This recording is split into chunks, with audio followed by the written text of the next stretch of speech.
Previously on Divorce Court. She feels like I'm responsible for her decision that she made. And ever since then, it's like she plays us against each other. Court is back in session. The Honorable Judge Lynn Toler presiding. So I have here before me Lasagna McClain and Danielle Lanier. The two of you have been in a difficult relationship for 21 years, married for 6 of them. You have a daughter between the two of you with whom you don't get along. And I would like to address her right now about the issues between the two of you, because you say she pits you against her father, Mr. Lanier. So if I could have Yayla. Hello, Yayla. How are you? Hi, I'm fine. How are you? Just fine. Turn around. I want to take a look at your daughter. I got your mom and dad here, and they say that you don't get along with your mom. What do you think the issue is? I think the issue is every time she gets into it with my father, she brings it out on me. And I try to, get a relationship with my mom, but it just seemed like she really don't care about me. Like the stuff that she say to me, like saying like I need to be married to my father, calling me all type of B words, kicking me out at 16. I just feel like that just pushed the limit. And like as she stated about the pregnancy, I did not want to make that choice. She said I was supposed to make that choice. I feel like she made me make the choice that I made. She bought me an iPhone for me to get an abortion. My father, he was mad, but he didn't say that he was gonna go to the police about it and do all that. My mom made that decision, and they came together to see if that was a great thing that I should do. So I don't feel like I just feel like I was peer pressure into that situation. And then I don't like how she tried to make it seem like I told my father, I told her that my daddy got some girl pregnant. My father told her himself that he got someone pregnant. So I don't know where she got that from. The only thing that I show her is a video of the girl grabbing my daddy up out the store. That's the only thing I show her, and said that he got her hair done. That's the only thing I said. So I didn't go back and tell nothing about him getting some girl pregnant. Okay. Yala, your father said that you felt that your mom treated you differently than your half-brothers and sisters. Is that true? As you were growing up? My daddy was incarcerated. Right. Yes. Why don't you tell me why you felt that way? I felt that way because when my daddy was in jail, it was always like I can just feel like the animosity. Like she'll take their side before my side, or she'll try, like today, like she'll help my sisters, she'll help my brothers, she'll help them with anything. If I ask my mama for $20, she'll say she don't have cash, she got credit card, and come get it or something like that. And then if I try to come get it, it'll always be, she'll try to, she'll try to get into it with me so she won't have to give me anything. And like my mama, but I just said I was going to furnish your house right. I just said I will furnish your house right. My baby got it. She good. But she doing good. You ain't never told her that. Don't tell me what I told her. Listen, I told you I will buy your furniture, Yayla. Be quiet. Did she say that, Yayla? And you said I don't want you to do that. Exactly, and I said that because every time I ask you to do something for me, you always throw it in my face when you're mad at my father. Did I buy you an iPhone? Did I buy you an iWatch? Did I do anything? Yayla, I do everything for you. You did. I love all y'all. You bought me that. No, this is a front, like, and that's why my feelings is like, and I and say you love like, it. He entertained. She showed fake love. I'm not doing this. I'm not doing this. It's true, Mama. It's true. It's true. It's true. Like how you treat us is not fair at all. And we be trying to, when I tell you, Judge, we try to be there for my mama. We try to talk to my mama. She just yell at us. She just I'm an ATM. do the most. And she I'm makes us not That's what I feel like. She Yayla, makes I'm us an not ATM. I'm trying to buy them. That's the problem. Yayla, let me ask you this, Yayla. And he gets off on that. Look at him. He looks like a clown. It's real. I cannot That's do my it. baby right there. It's real. I'm done. Yayla, let me ask you this. There were good things between you and your mom. They weren't all bad, right? I mean, you do acknowledge that she cared for you. Yes? Well, the things she say makes... Yeah, yes. You came to my rescue. Did you or did you not come to my rescue? When I got into it with him and I could not do what I needed to do, you came to me. I needed you. I reached out to you. You came when y'all wasn't talking. Remember that? Just about a week ago. Yes. I lost money behind that. Yes, Remember that? Now y'all back together. Now it's X me out. And it's always like that. No, it's not. And I'm tired of it. You always you choose him over me, Yayla. Hang on, let Judge. hang on. Yes, Yala. Yes, Yala. It just seems like when me and my father is like back talking and I try to get a relationship with my mom, it seems like she's jealous of how close me and my father is. That's not my problem that she got some type of animosity because how me and my father is. Me and my father is close for a reason. When she wasn't there for me, when my father was there for me, that's not my problem. I can't help the way that I feel about, me and my mom relationship and me and my father's. My father, my mom, she, birthed me, she paid for everything, but that matters, but it really don't matter. It's about who showed love to me when I need the love, Okay. Mr. Lanier, you want to say something? Because a lot of that, too, becomes where she left you when you were young, right? When she came to Atlanta. So to what? be with, to make and a do better whatever life. she did. I didn't come here to be with nobody. I came here left to all her for kids. a better life. Sometimes you have to make a hard call. Especially when you ain't got no good support. Right. And I left fine. because you was cheating. I was So that fine was a with whole that. nother reason I came here, because he was cheating. And I got tired of it. Do you have anything you can say that you would make it better? We want this relationship to be better.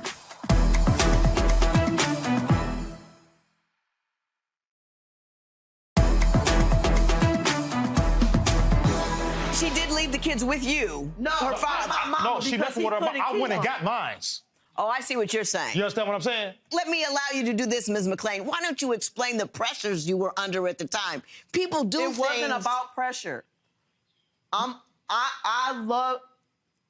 very outgoing, okay? I love money. I'm educated. I love all of that.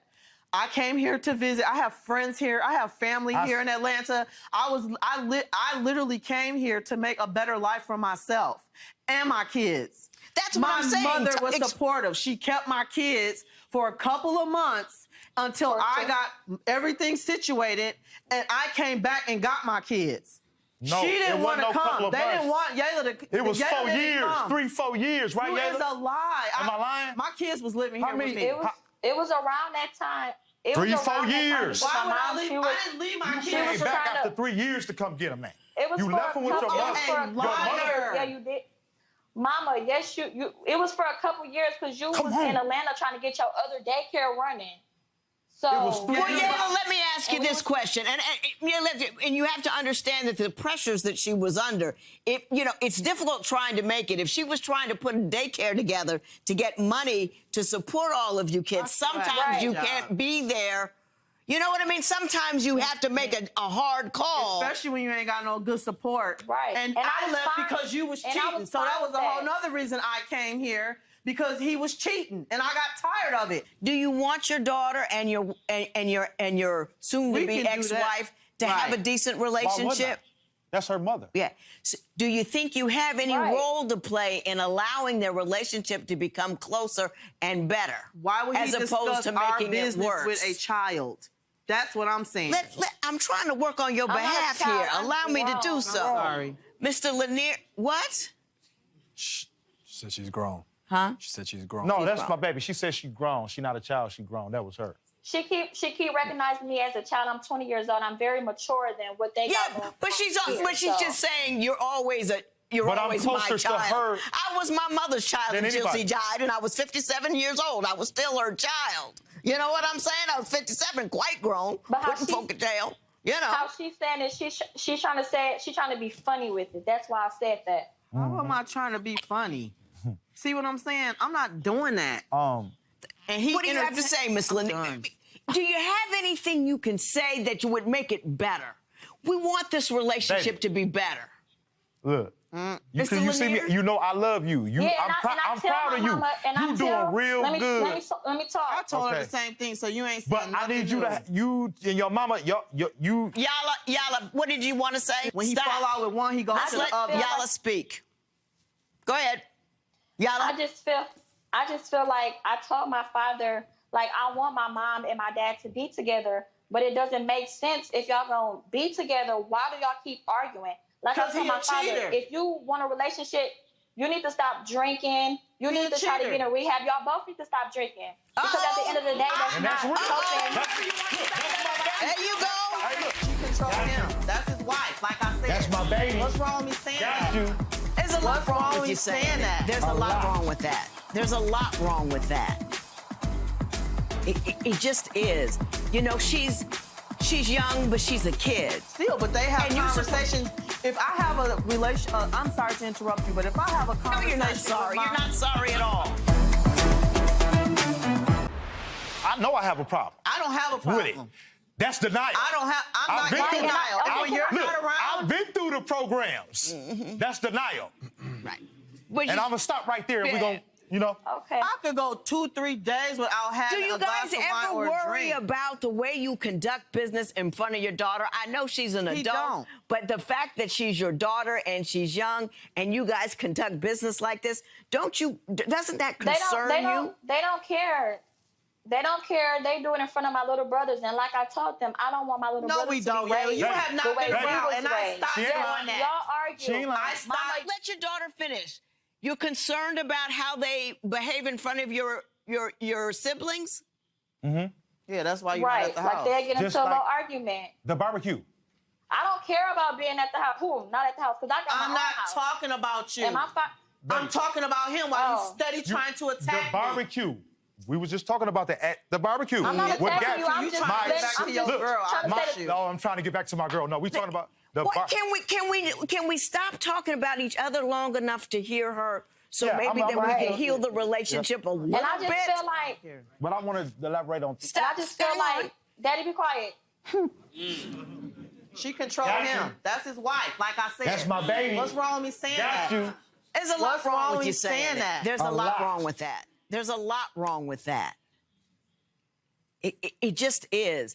You know, she's young, but she's a kid. Still, but they have conversations. If I have a relation, I'm sorry to interrupt you, but if I have a conversation, no, you're not sorry. You're not sorry at all. You just gave lip service to it. You're not sorry at all. My concern is this: you still got kids. She's still a person, and it affects you the way your parents deal not only with you, but with each other. And my question is, can we get off the hurt? We know he hurt you. We know he was a cheating somebody. We know he's just allowed something over there and causes a lot of trouble. And I get all of that. But I'm saying, don't we love her more than we hate one another? That's what I'm asking. You know what I'm saying? Do you? I hear you. But you don't feel it? I don't feel it. Because? I don't feel the love from her. And like I said, when they on I'm always X'd out. But when me and her on good terms, that's when I feel the love. Out. You try to get into. You just invited him to bowl and not me, and I didn't do nothing to you. But I'm not finna compete with no kid. But you know, that's not very important, bowling. It is to me. It's the little things. It is to me. And Yayla know what I'm talking about. But he know what I'm talking about. But when you're a mother, it's not tit for tat. You go beyond and beyond because that's your kid. My kids can do me wrong and prefer their father and prefer their father. I keep coming correct because they're my kids. I never say to them, now you're wrong. Do you see what I'm saying?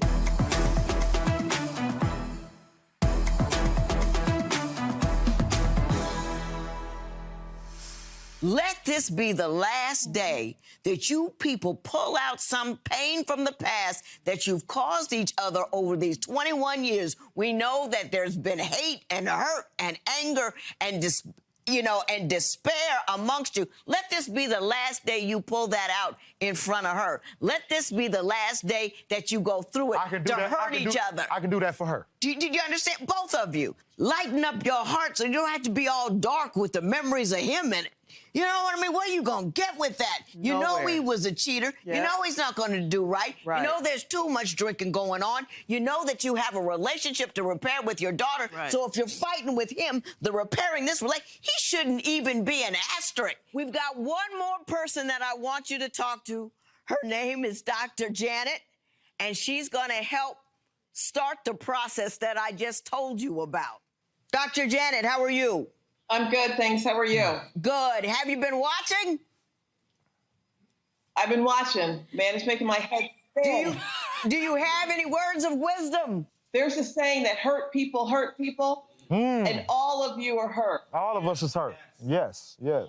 As Judge Toler said, Judge Lynn said, you've got to stop hurting each other, stop bringing up the past, and decide how you want things for you to be for all of you from day one.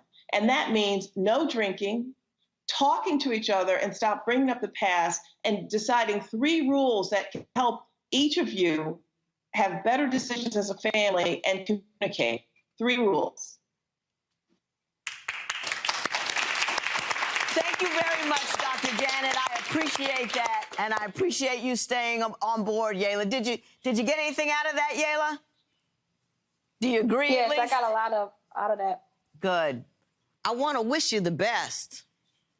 And I don't believe that there's ever a time where you cannot repair a relationship with your daughter, and I don't think yours is that far gone. It's not. I really don't. I think she loves you. I think she's been caught in the middle, but I think if you give it time and just X him out of the equation, don't wonder about when he talks to her, when he sees her, what they do together.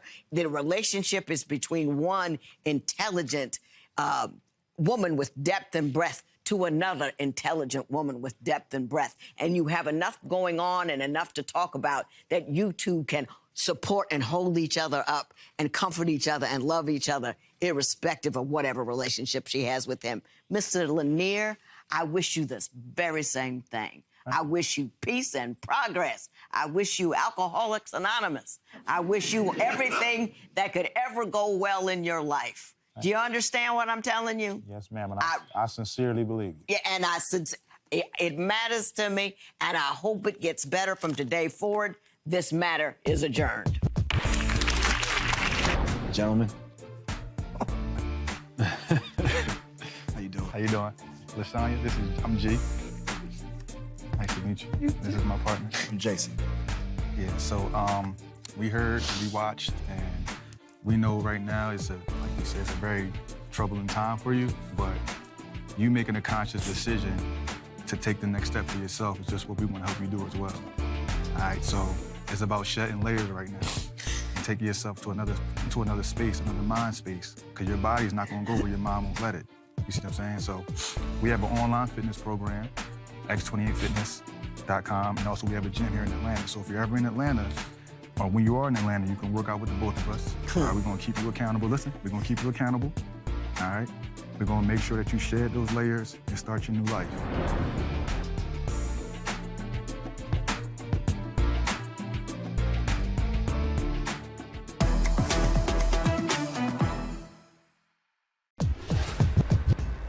Judge, today's case is caught up.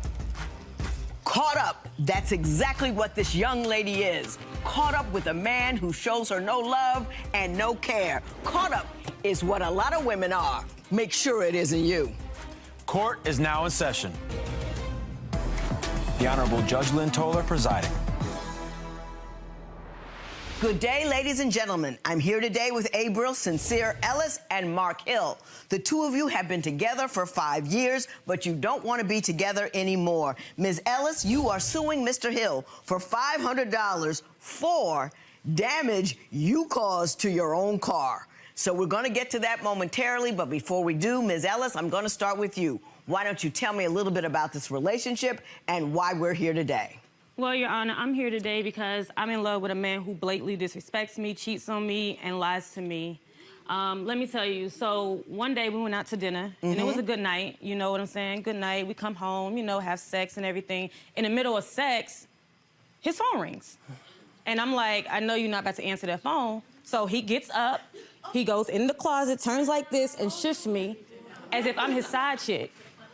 And then he gonna come back to the bed like, it's all good. 5 minutes later, like, we about to still have sex. No, we're not. We're not doing none of that. Mr. Hill, did you do that? I did do it, Your Honor. I ain't even gonna lie. You know? And walk me through that. And what happened was, she's right. We was having sex and my phone rung. And when it rung, I picked up the phone.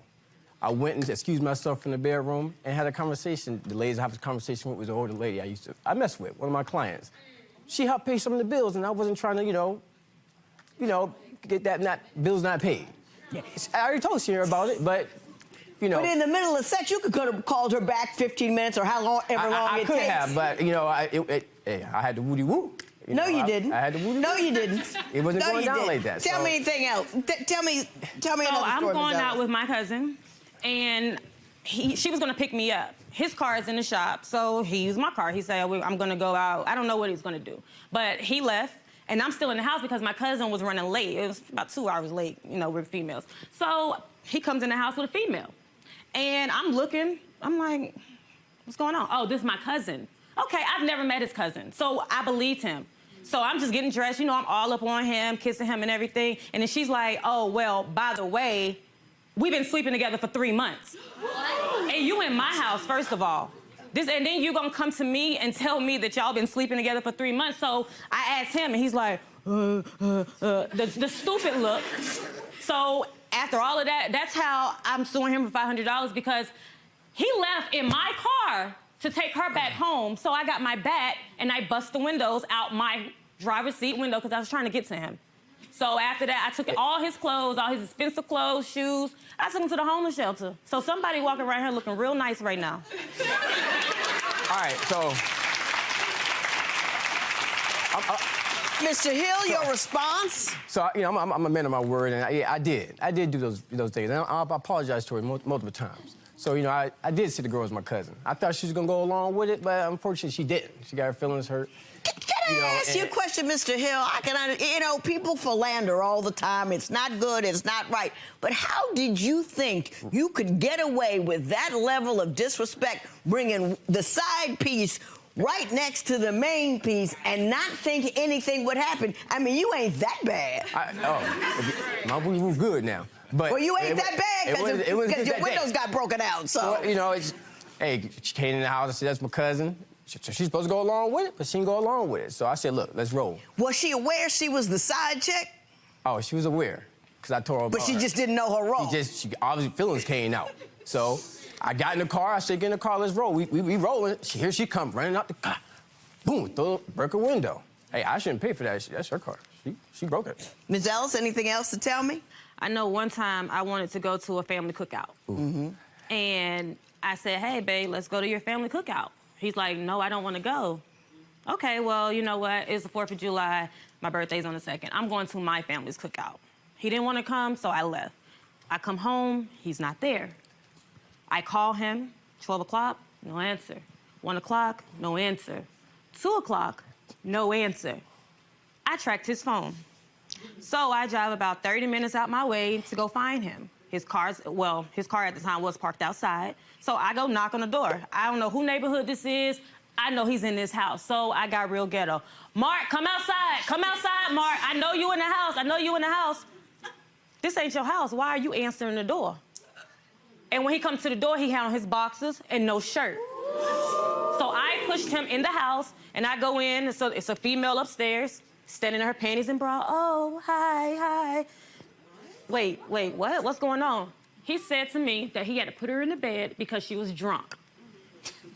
He said he had to take his clothes off because he had to help her. That don't make sense. What do you mean that you had to take off your clothes to help her? Mr. Hill? All right. Your response to that would be what? I'm gonna tell you the truth. The girl I bought, you know, it was a little chick I picked up, you know, and I was like, look, we're going to a cookout. Just come on, have a good time. I didn't want to bring her because she knows her little, you know, she have an attitude all the time. We had prior to that night we had an argument, so I would definitely not bring her. You know, so I, woo. Hey, you want to come and hang out with me and my cousins at the cookout? She came. You know, next thing you know, I went back to the house. It went down a little bit. You know, Sierra happened to come and see me in my boxes and stuff like that, but she wasn't supposed to be home. So that was her fault. Yeah, that's her fault. Wrong timing. Look, I'm gonna get to the point. She talk about trust. All right, I got a folder right here. Okay, I don't believe nothing she say. We both got trust issues. Okay, now you explain your trust issues with her to me. The trust issue I got with her is that you should see her Instagram. You can look at the folder, look at the pictures and stuff like that. You know, I'm a model and all that. She got videos and stuff like that. Look at the screen. You got a video? I got a video. All right, let me see the video. Oh, yeah, you do. Look at that. Look at that. You see that? You trust your woman like that? You see that? I don't see the comments in the back? Yeah. Yeah, look at all that. Feeding and entertaining. Do you believe that she's cheating on you at all? I had my boy that she don't know hit her up on Instagram and write her a message, and she respond back and flirting back and forth, and she sent her number. That was the bait right there. That's all I needed. And what did you do when you found that out? Did you confront her with it? Oh, we had a long powwow. Have a long conversation. Ms. Ellis, I gotta ask you something. How much sense does it make for you to tear up your stuff, his stuff, or any stuff because you're angry? In my defense, I can't kill him.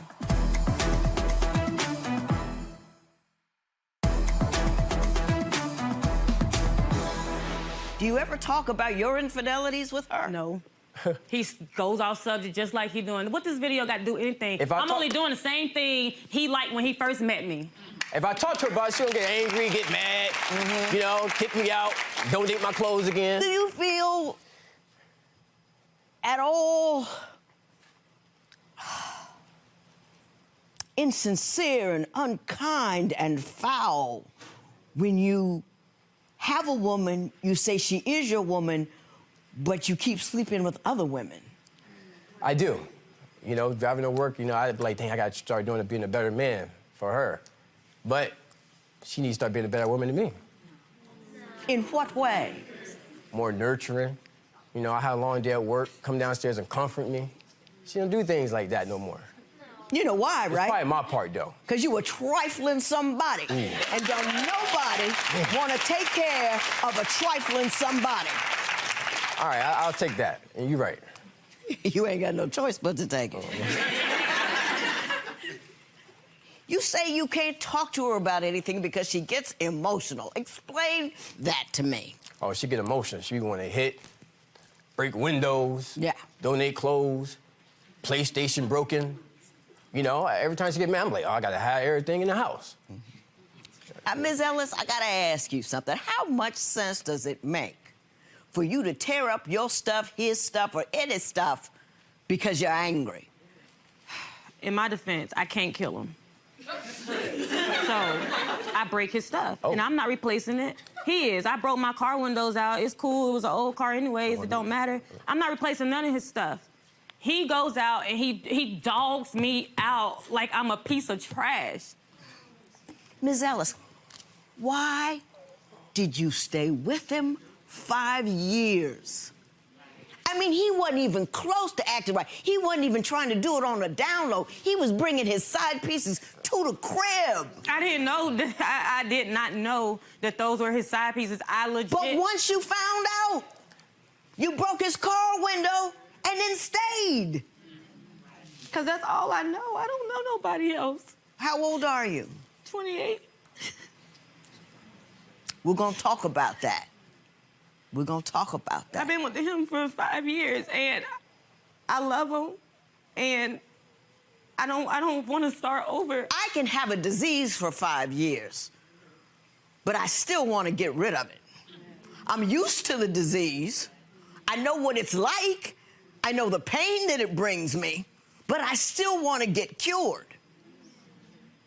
You need to get cured of this particular disease.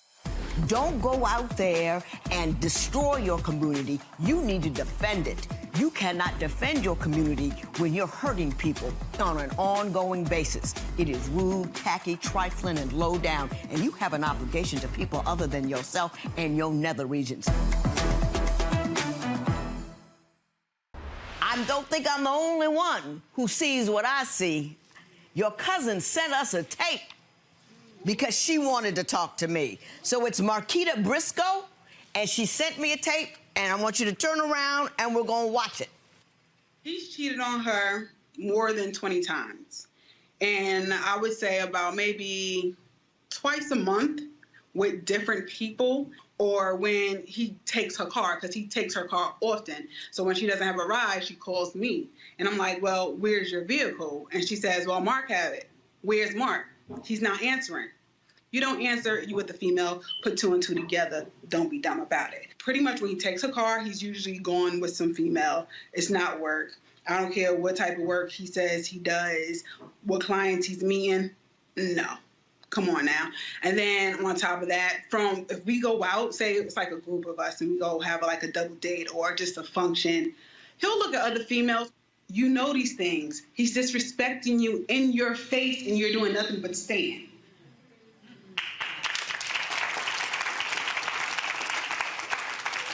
Has it gotten better or worse over the years? It's gotten worse. Sometimes, like, no lie, I just feel like Fred Sanford, I want to join Elizabeth too. Like, I just cannot take it no more. It's just one thing after the next. And like I said, I stayed with him because I love him, and the sex is good. I'm not gonna lie. Good sex is rampant. It's not just him. Letting you know. Well, put your business on Facebook. Okay, hey! I won't talk about the money. I'm doing everything out of order because I got my reasons. I'm gonna talk about the money first, then I'm gonna talk to him, and then I'm gonna talk to you. The money, $500. You can't tag him financially for the foolishness that you do. I don't care whether he was the impetus for the foolishness. I don't care whether he was the reason you got upset or not. But you're responsible for what you do.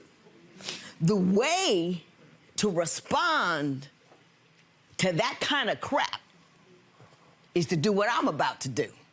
I'm gonna show you in a minute. Don't do what the environment allows you to do.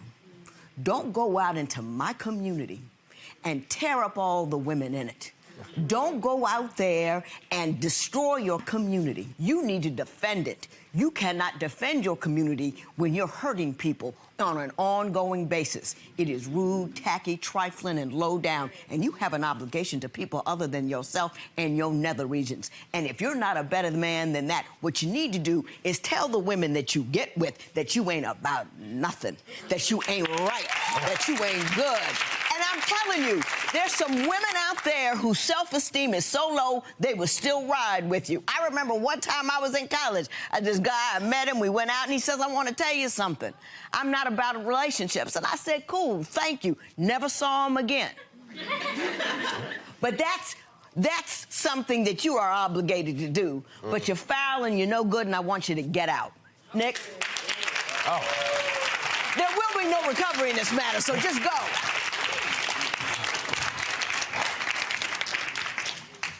That, my lady, is how you treat a man who ain't no good. You put him out. Now, I can only get so tied up in how you feel because you can't make people do right by you. But you can decide how often you let them do you wrong. And you keep letting them do you wrong. You get indignant and upset and hurt and destroyed. He's tearing up your self-esteem. You feel horrible all the time, but you continue to choose to do so. As if he's going to change. Why would he change? You never leave.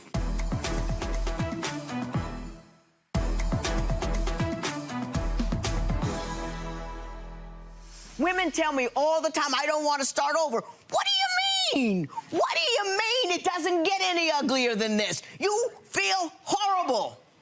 You are never secure, you're never happy, and you continue to choose it because you're too afraid to take that move. I'm gonna give you a book. It's called Dear Sonali, Letters to a Daughter I Never Had. I got a whole chapter on how to get rid of a dude and what you should do. You are who you are. You are your mind, your abilities, your effort, your achievements.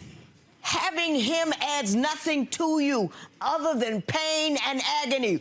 What for? What for? If you don't hear anything else today, he'll never get any better. He will only get worse.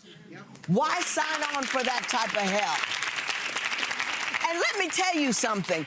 If you're afraid you just can't get another dude, because I know the market's tight, I get that part.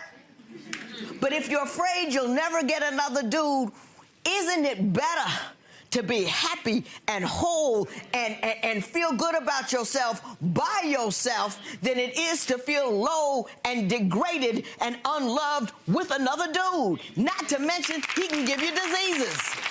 It's not a loss. You can be happy on your own. You really can. You do not need a man to define you. A man should be an option, not a definition. You with me? Move on, love on, but hey, he's gonna call. Cause he knows where you're weak. You should delete his number. You should write on the walls all over your house, he's trifling, no good, don't take him back. But please, hey, we can get you a tape of the show and I can holler at you every day about what a fool you've been for this particular trifling individual. You understand what I'm telling you? Move on, go on. You are gorgeous. Gorgeous. And you have far more value than he's able to give you. Best of luck to you. There will be no recovering this matter. It is so ordered.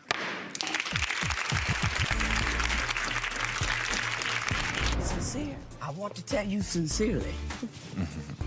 I know you're hurt. Well, one day you're gonna see this is the best thing that ever happened to you. You've been so stuck living in pain. It is fun getting out and be free. You haven't been left. You're leaving him. Remember that. Hearing what she's saying and, feel kind of embarrassing, I'm gonna be a better man. Although she said she didn't want me no more, so I'm gonna go ahead and pack my things and get out.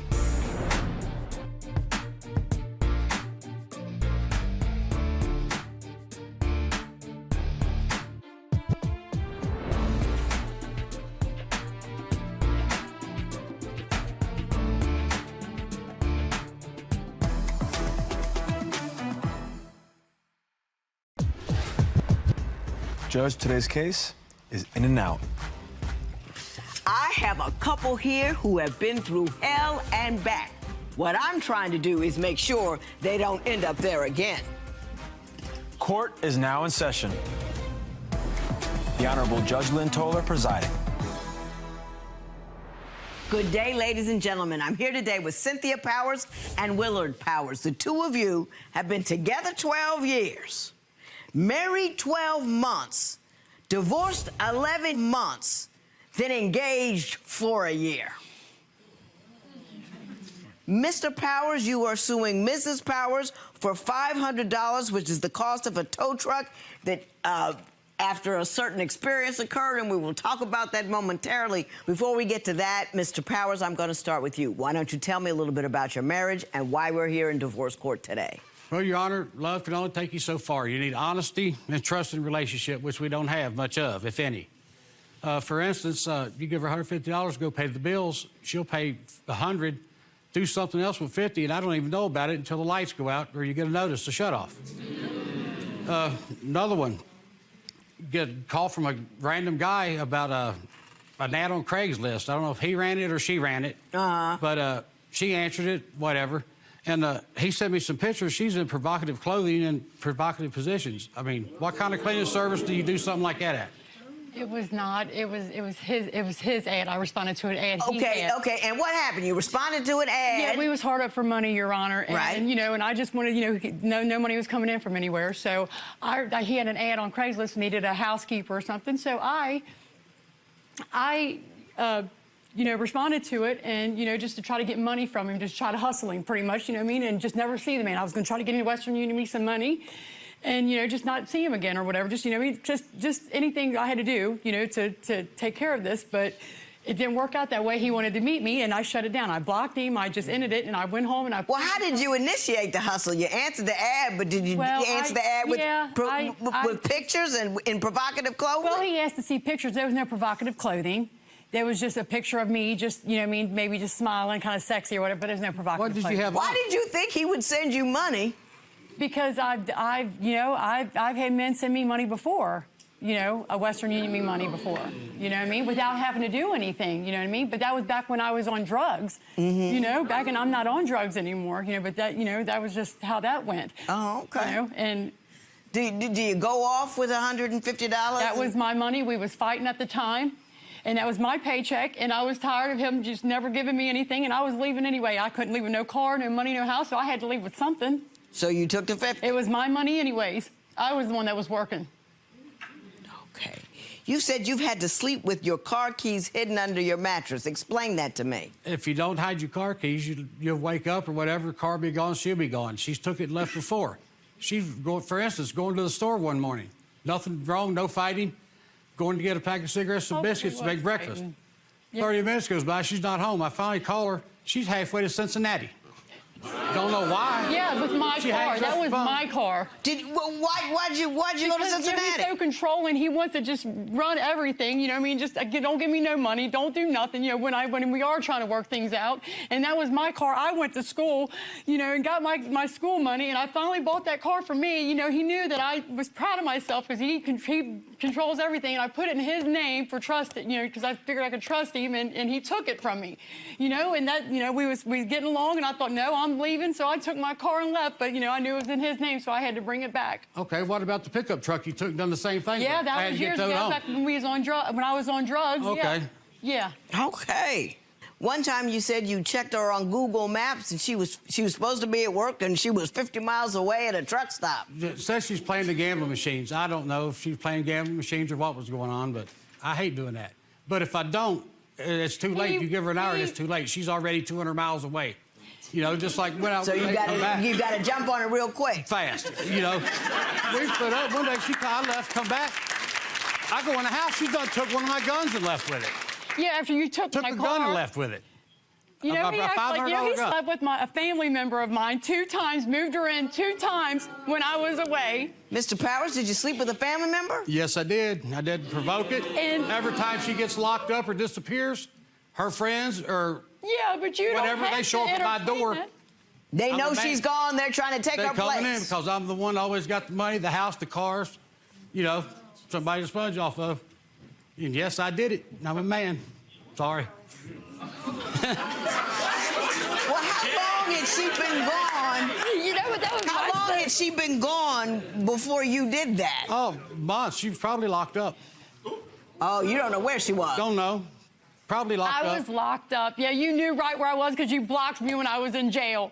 You blocked me, you know, because I told you I knew she was there. Wow. You know? Yeah. It's just always something, and I forgive him because I love him. I love him, and I just get through it, and I know I've done things to him, and I know.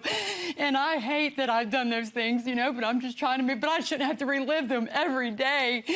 Every single day. You say he never forgives you, never lets it go. Never trusts me or anything, and I'm good to him. I cook, I clean, I try to be a good woman to him, just to be a good woman, and it's just never enough. You know, I try to let him know where I'm at here recently. I let him know, and it's just not enough.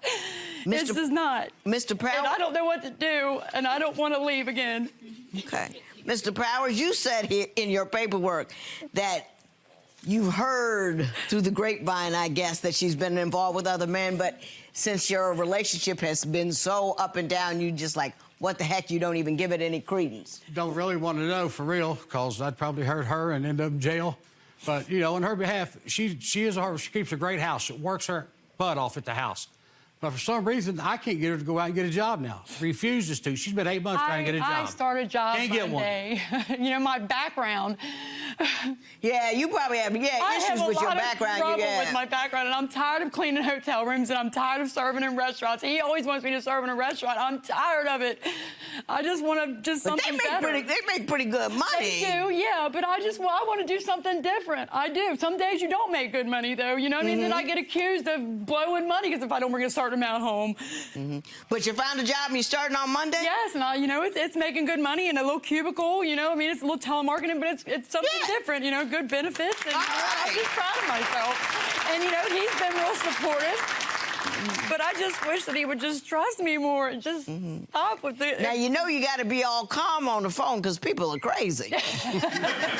You know what I mean? You want to sell something, you got to be relaxed. You can't get upset. You can't be jittery. I know. None of that. I know. You got it? Yeah, I mean, I know you're talking about something very emotional here. You're talking about your marriage. You're talking about money. You're talking about leaving, loving, drugs, all of that. And I get that you're emotional. I love him, though. I don't want to leave. And that's the thing, all the craziness. I love him. It was 30 degrees outside and raining. She comes to my house at 3 in the morning. I told her, come in, keep your mouth closed, get something to eat, get on the couch, go to sleep. When it gets daylight, get up, get out.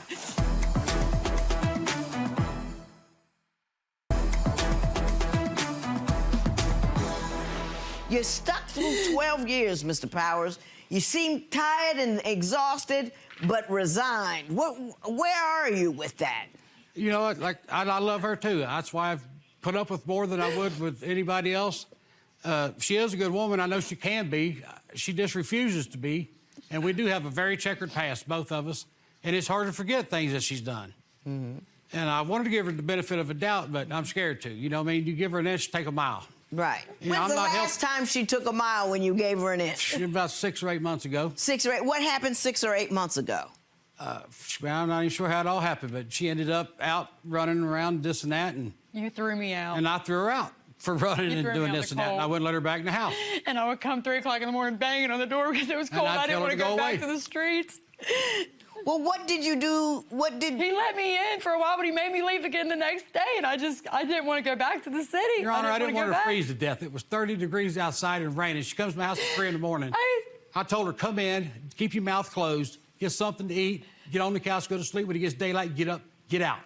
But I had nowhere to go. What did she do that got her kicked out to begin with? Yeah, just running, not doing what she's supposed to be. Because you're constantly on me, just constantly running your mouth, just constantly. Just, you won't let me breathe. And that same thing right there, after she finally did leave Corbin, the town we were in, she ends up north. Within a week, she's living with some guy, moved in with him. That fast. No. Yes, you would not let me come home. So you moved in with somebody? No, you wouldn't let me come home. Well, you moved a family member in when she was gone for a couple of months. I didn't go looking for her. Good for the gander. Yeah, but you let her in. I wasn't in the wrong. She wasn't there. We wasn't together. I apologize for being a I do. That was wrong, but hey. But she left you, so she moving in with another guy. Right? I mean, same reason. That fasted, but while she's living with this other guy, she's contacting me daily, every day, begging to come home. I finally broke down, gave in. Come on. No. Let's try it again. Let's do it again. What do you tell me what happened? Let's do it again. He seen that I was with somebody because he told me to move on. I wanted to go back home, but I was on an ankle bracelet. Finish out the sentence that I had, okay?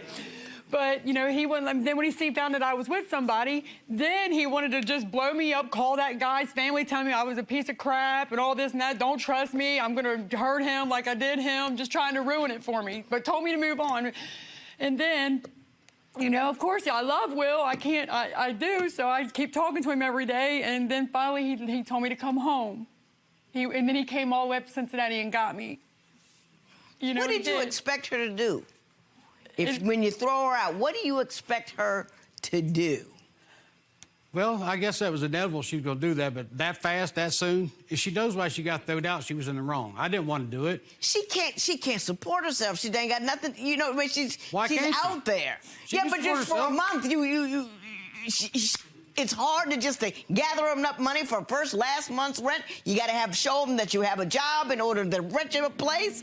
I mean, she did what she had to do. I guess.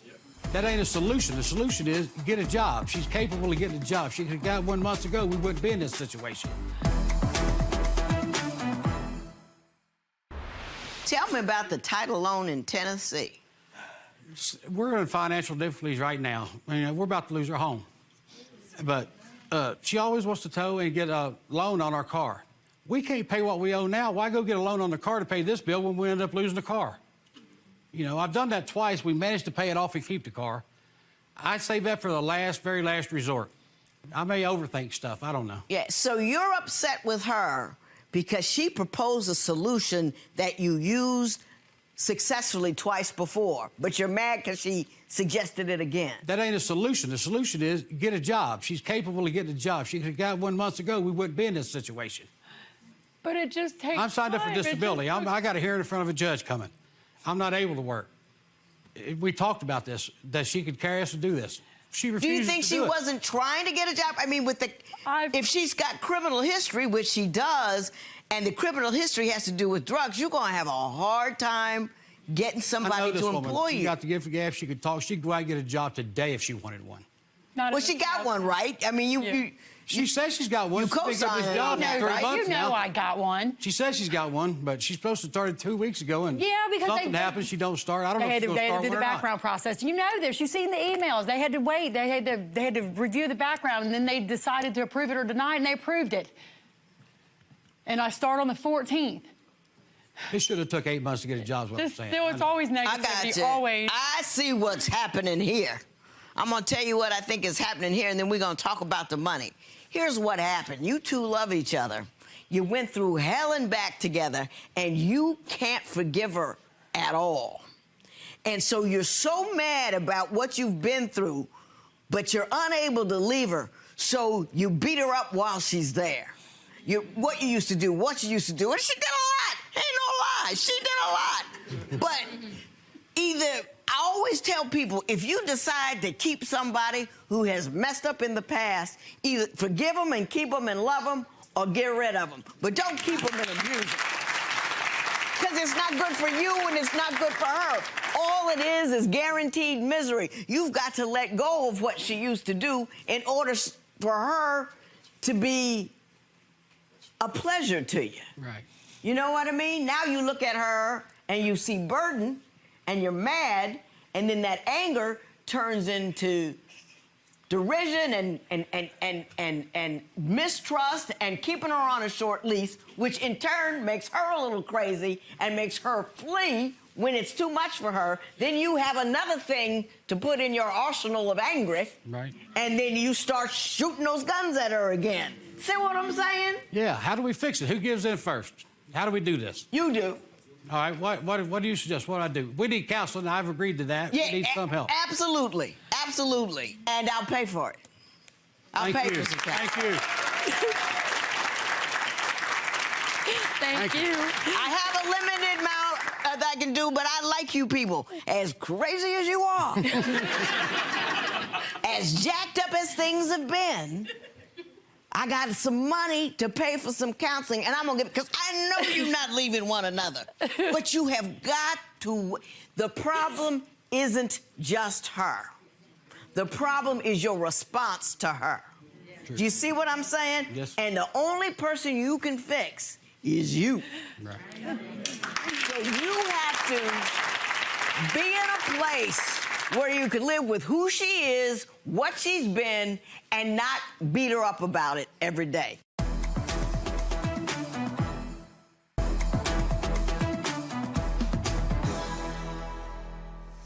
Now, the minute he comes correct, the minute he gets it right,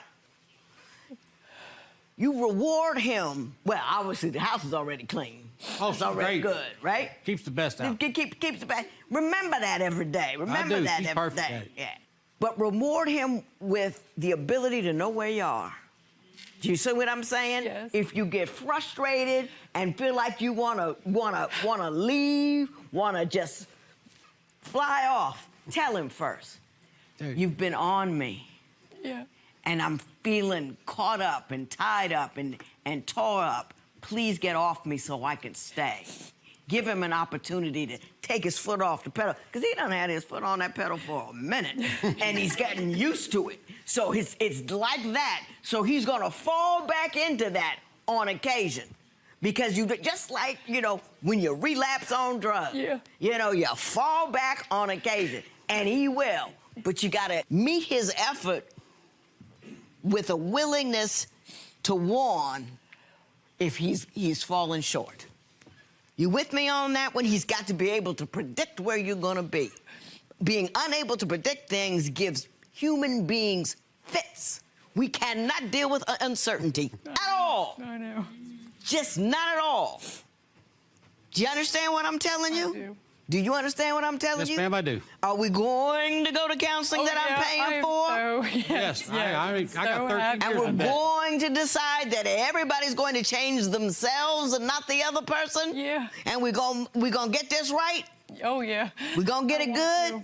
I'm running out of time, I feel, man. Health and age, I'm ready to get it right or get on that road. I'm telling you, well, good enough for you, so I'm not gonna award that $500. I'm gonna use my money to get you together. You together? Yeah. All right, there will be no recovery in this matter. It is. Thank you.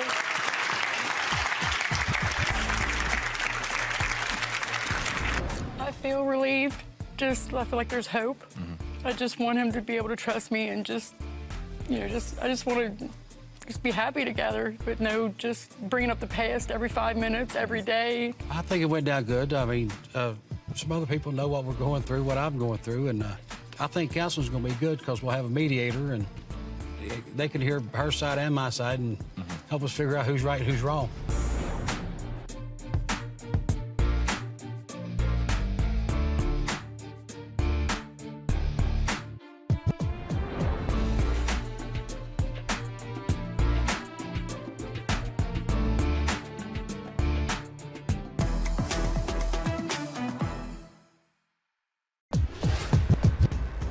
Judge, today's case is thin line between love and hate. A 9-year marriage, 7-year separation, 2 children he hasn't seen in 7 years. This is today's countdown to crazy. Court is now in session. The Honorable Judge Lynn Toler presiding. Good day, ladies and gentlemen. I'm here today in the case of Rafisha Watts versus DeMartez Whitsett.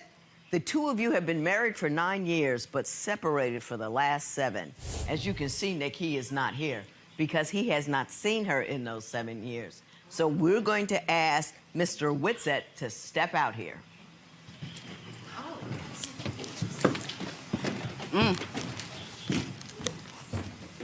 Mr. Whitsett, how are you, sir? I'm doing pretty good.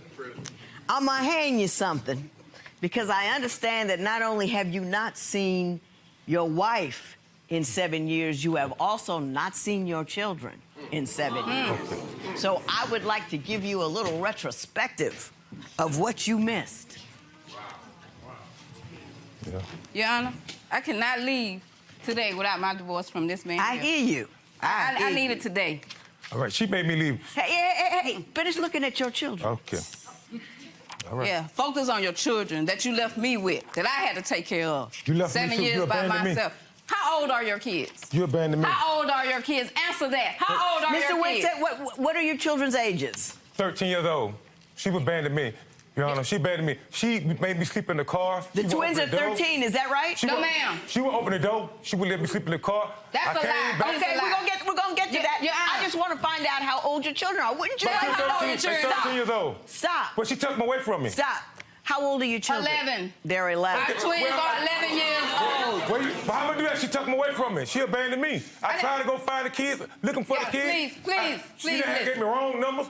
I lost contact with them. It was I my had to fault. find him on Facebook through his family. Let's take it in and let's hey. I'm gonna start with you. Why don't you tell me when this thing started to go off the rails? Your Honor, let me tell you. Again, I've been looking for this sorry man for 7 long You're years. sorry Count too. them. 1, 2, 3, 4, 5, 6, 7. This man has been gone. I done raised these kids by myself. Your Honor, this man does not provide. He doesn't clean up the house. He's a drunk. He would be passed out drunk on the floor. Mr. Whitsett, when you were together for the 2 years, We was together. Okay. Listen. was she the primary breadwinner? She provided, but she went all that because When all that, No, she- I paid the light bills, I paid the rent, I paid the car note. with you. Because one thing about it, I provided too. When she got some Provided money, what? she turned her back on me. You know, she threw my clothes out on the interstate. I'm not talking about that. I'm talking about who was paying the bills. We both was. No, she was paying the majority. I was working at Armstrong. I was working, and I was paying the bills too. You were paying the bills I wasn't just no deadbeat. She tried to make me like that. She was Your Honor, if he was paying something, I came home from work. She had another man in my house after I got off work for the BP field. She said it was her cousin. I said, this is not your cousin. That's a lie. Mr. Whitsitt. You're going to have to stop cursing in here. Well, I'm going to stop cursing. But Frank no. and Toton got my cousin Put that finger down. Okay. Pull yourself together. I'm trying to put it together, but she's telling me to allow me. Pull yourself together. She was a good woman. Pull yourself together. You'll know when it's time to say something, because I look at you, call your name, and ask you a question.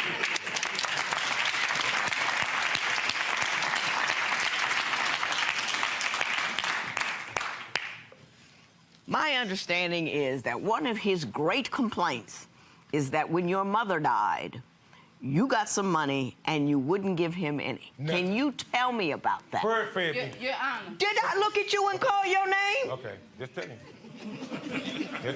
You know, the really trippy part about being in court and talking to a judge is if you can't follow directions and you don't have control over yourself, we tend not to believe you because we think you're foolish. No, she young. That's why I can't have control.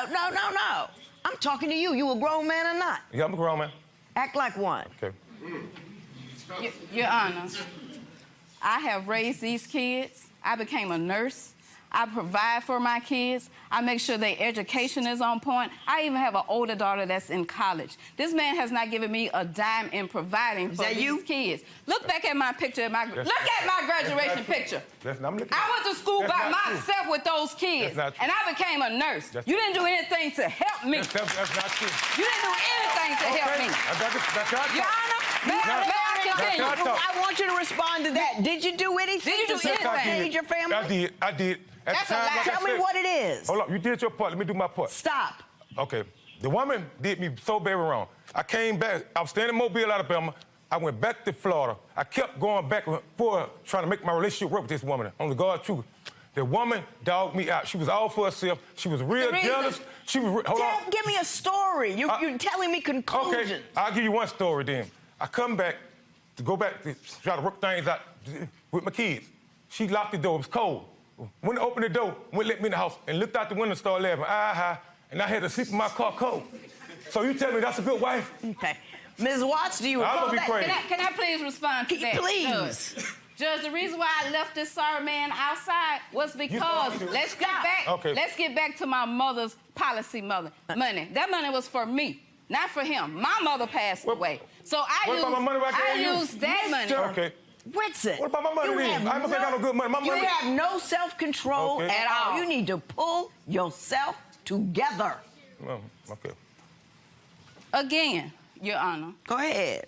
When my mother passed away, the money was for her kids, the ones that she needed to be beneficiary. I didn't have no reason to give him a dime. But since I was trying to be a nice wife, I gave him $400 so he can pay his speeding ticket so he can get his driving license to get a job, Your Honor. You know what Mr. Whitsitt. You know what he did with the $400, Your Honor, when I came home? He had on a new pair of Jordans and a PlayStation.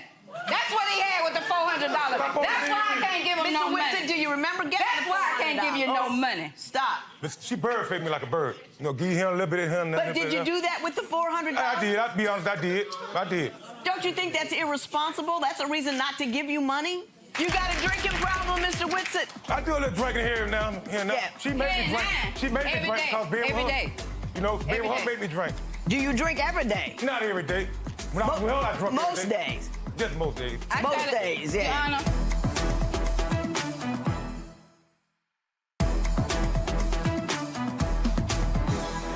This family was on my income. Right. So I cooked a pot of spaghetti that lasts us through the week. This drunk fool came and ate the whole pot of spaghetti, throw it up on the floor. I had to clean it up. Me and the kids didn't have nothing to eat. So therefore, I did have to ask another man for some money. Yes, I did. Because I needed the Pampers, I needed some light bill money, and I needed to take care of my children. Because he didn't provide. He didn't provide. Mr. Whitsitt, let me ask you this. She asked me to my house. My house. I was paying for it. Ms. Watts, Mr. Whitsitt. Go ahead. They got a business in my house. I don't care where you get the money. Mr. Whitsitt. Huh? Go ahead. Do you remember eating the spaghetti? Yeah, I like the spaghetti. I like to eat. Everybody know I like, my whole family know I like to eat. I ain't gonna lie with that. Everybody likes to eat. Do you eat before your children eat? Do you? I feed the children first, then I eat. But that's not what happened, though, is it? Well, you were drunk and you ate it all. Not that time. And I got home. Let me ask you this. I'm home, man.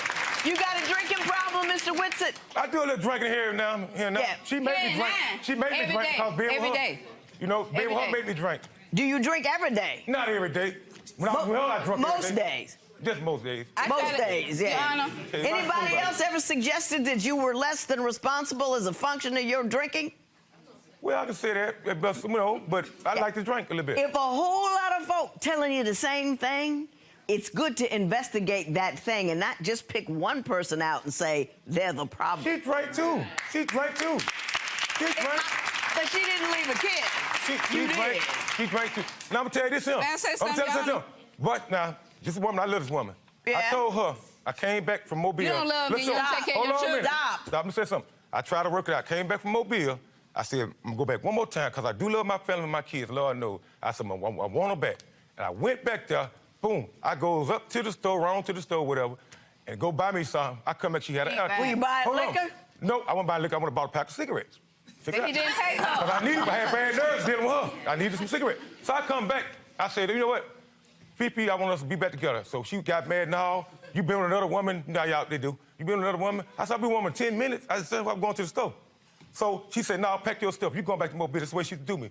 I ain't have to pack them. She'll pack them for me. Pick them up, throw them all. Right. Listen to me. She said, I'm going to take you home. I said, I called the bus station, you know, to get home. She said, no, I'm going to take you home.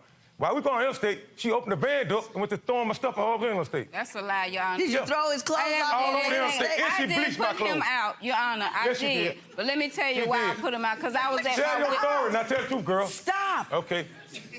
I was at my wit's end. We done tried marriage counselor. He done accused me of sleeping with the pastor. If I get too dressed up, he snatched my What the necklace pastor do on off. side? He rub me like this. Come out there praying you. You ain't got to pray down there. We couldn't even pray. We couldn't even pray with the pastor. He praying. He Your told Honor. prayer. He praying down there, touching her. She ain't said nothing. Your Honor. So I ain't take her back to that church no more. Go ahead. Not on top of that, he even had family members when we would go to cookouts. Yeah. His family members would feel on me and touch on me, and I would say, DeMartez, be a husband and stand up. Tell these family members stop touching me. He would be so drunk, he would just brush me off. I would sit in the car the whole time doing family outings. And you supposed to come up and protect me as a husband, and you didn't. How much money do you think you owe her, Mr. Whitsitt? Wait, she can get it. We'll go home and talk about that. I'm not going home with you. This is I want to talk over. about it now. How much do you think you owe her? I know he don't care. I do care. Because he always say, how the kids doing? He never send no money, no clothes, no I'm not books, fine. nothing.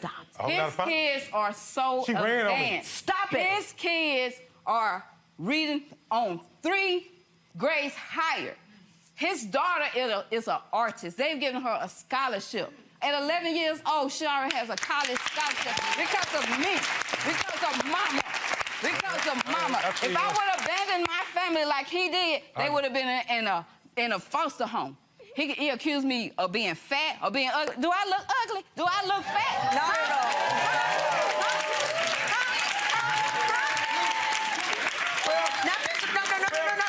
Mr. Whitsitt. Now, You sure don't? You might go home tonight. You might. Mr. Whitsitt, you and I are going to pretend like you're an adult for about 5 minutes. Okay. So let's see if we can pull this off. Okay? Okay. I need that divorce today. You decided to leave at some point. I want to take her back. You can work it out. Mr. Whitsitt, you decided to leave at some point. Yeah, I did. Yeah. But I do miss my wife. Well, whatever you call her, you know how they go. Well, we didn't get far with the adult thing, did we? Okay, come on, listen. Not far at all. When you left, did you make any provisions to see your kids or to financially support your I children? didn't know what she was. I never lost contact. Know what she was. She know where I live at. She knew I live in Mobile. She can find me in Happy Hill where I always be. She know where I was. She never looked for me. Well, you left her house, right? Yeah, I got tired of being in the room. So you knew where she was. Where that, no, The place you just left. Well, the place I just left, she had moved. She told me she was moving. And I had no contact with her. And I was looking for her, but I didn't run behind nobody that don't want to be with me. You know, I tried working it out. Wouldn't you run behind your children, though? I tried it. Every time I ran out behind them, I was in state of trouble. You know, it's costing me real trouble. What did you do in order to stay in contact? Because I got to tell you, my husband had my kids. Okay. I would hell in high water to get that story. Okay, hold on. Hell in high water. I'm gonna tell you something. I wanted to be my kid, but every time I went back, we were still married, and she was seeing other guys. So how would you do all that? She wouldn't let me see him. We had to eat. She wouldn't let me see him. And I said, I'm gonna come see my kid. Did you go to court? Huh? Did you go to court? No, he was in jail. No. I was in jail at Did the time. you go to court and file for visitation? You were in jail all these years? Yes, ma'am. I was in jail. Back and forth. Back and forth in jail. I stayed in trouble when I was when you're young. And you wanted me to stay married to that? That's what you wanted me to stay married to that? I'm a new person now. I'm a new person now. I changed my life. New person now. When are you gonna start paying child support? I start paying what she want me to. I start paying what she want me to. You know, I love my wife and I like to work it out with my wife, you know, if we can, but not. I need my divorce today. Sign the papers today. Sign the papers today on the dotted line. I'll tell you what. On the dotted line. Sign today. Okay. On the dotted line. All right, if I sign, we go home with me tonight. Yeah. Now, Mr. Whitson, don't nobody want you. Okay, Mom. Say it again. Woman to woman. Nobody wants this. I made a mistake. Come on now. How much money do you think you owe her, Mr. Whitson? That part. Moolah. How much do you think you owe her? Well, she can get it. We'll go home and talk about that. No, I'm not going home with you. This is over. I want to talk about it now. How much do you think you owe her? How much I owe you, babe? Your Honor, I am not this man's baby. Before I leave Mr. today, Whitson, I need my divorce. You, as a grown man, as an adult, as a man with a conscience and a heart and some dignity. Now, I'm making all this stuff up. I hope you can just sign on for some of it. What do you think you owe her? So you don't have to walk out here with your head low. I say what? About 50, 60,000? 50 or 60,000? Yeah. Now, we're going to break that at 20. I'm wrong about that. Break that back down. Break that back down. I'm tripping. Break that back down to 20.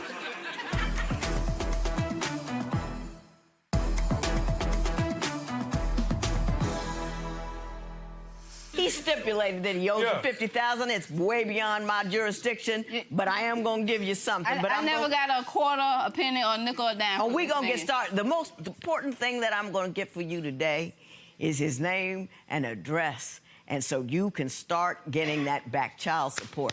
And you tag him for every little bit of back child support that you can. And what he's going to do today is he's going to take a little piece of that $50,000 he says is owes you, gives it to you so you can get an attorney to assist you in getting all of that back child support. Let me say something to you. Yes, ma'am. You are a beautiful woman.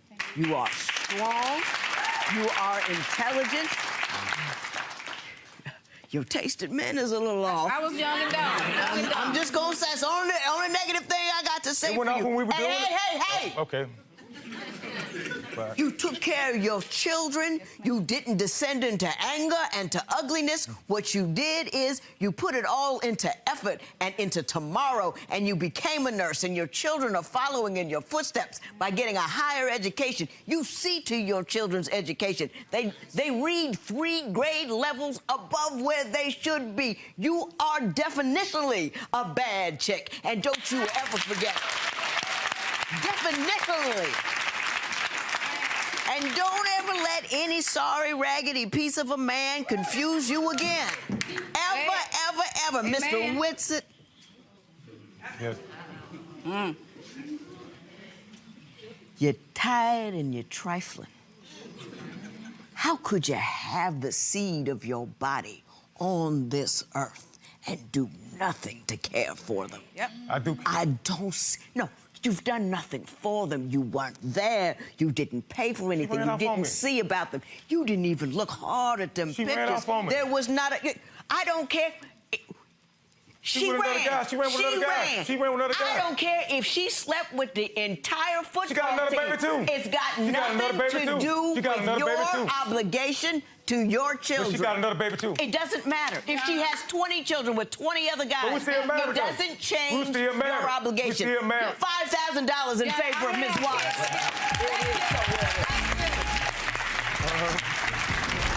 Do you think Judge Lynn got through to him? Nothing can get through him. I mean, we can pray and hope he will pay his child support, but I don't think he's gonna do anything. He hasn't done anything in this long. He's not gonna do anything now. He's selfish. Back then, I wasn't thinking, you know, I was younger and I got older now. I changed my life and I'd like to have her back and hope she give me a second chance. I got to keep on pounding and working. I'm gonna prove her I'm a good man now.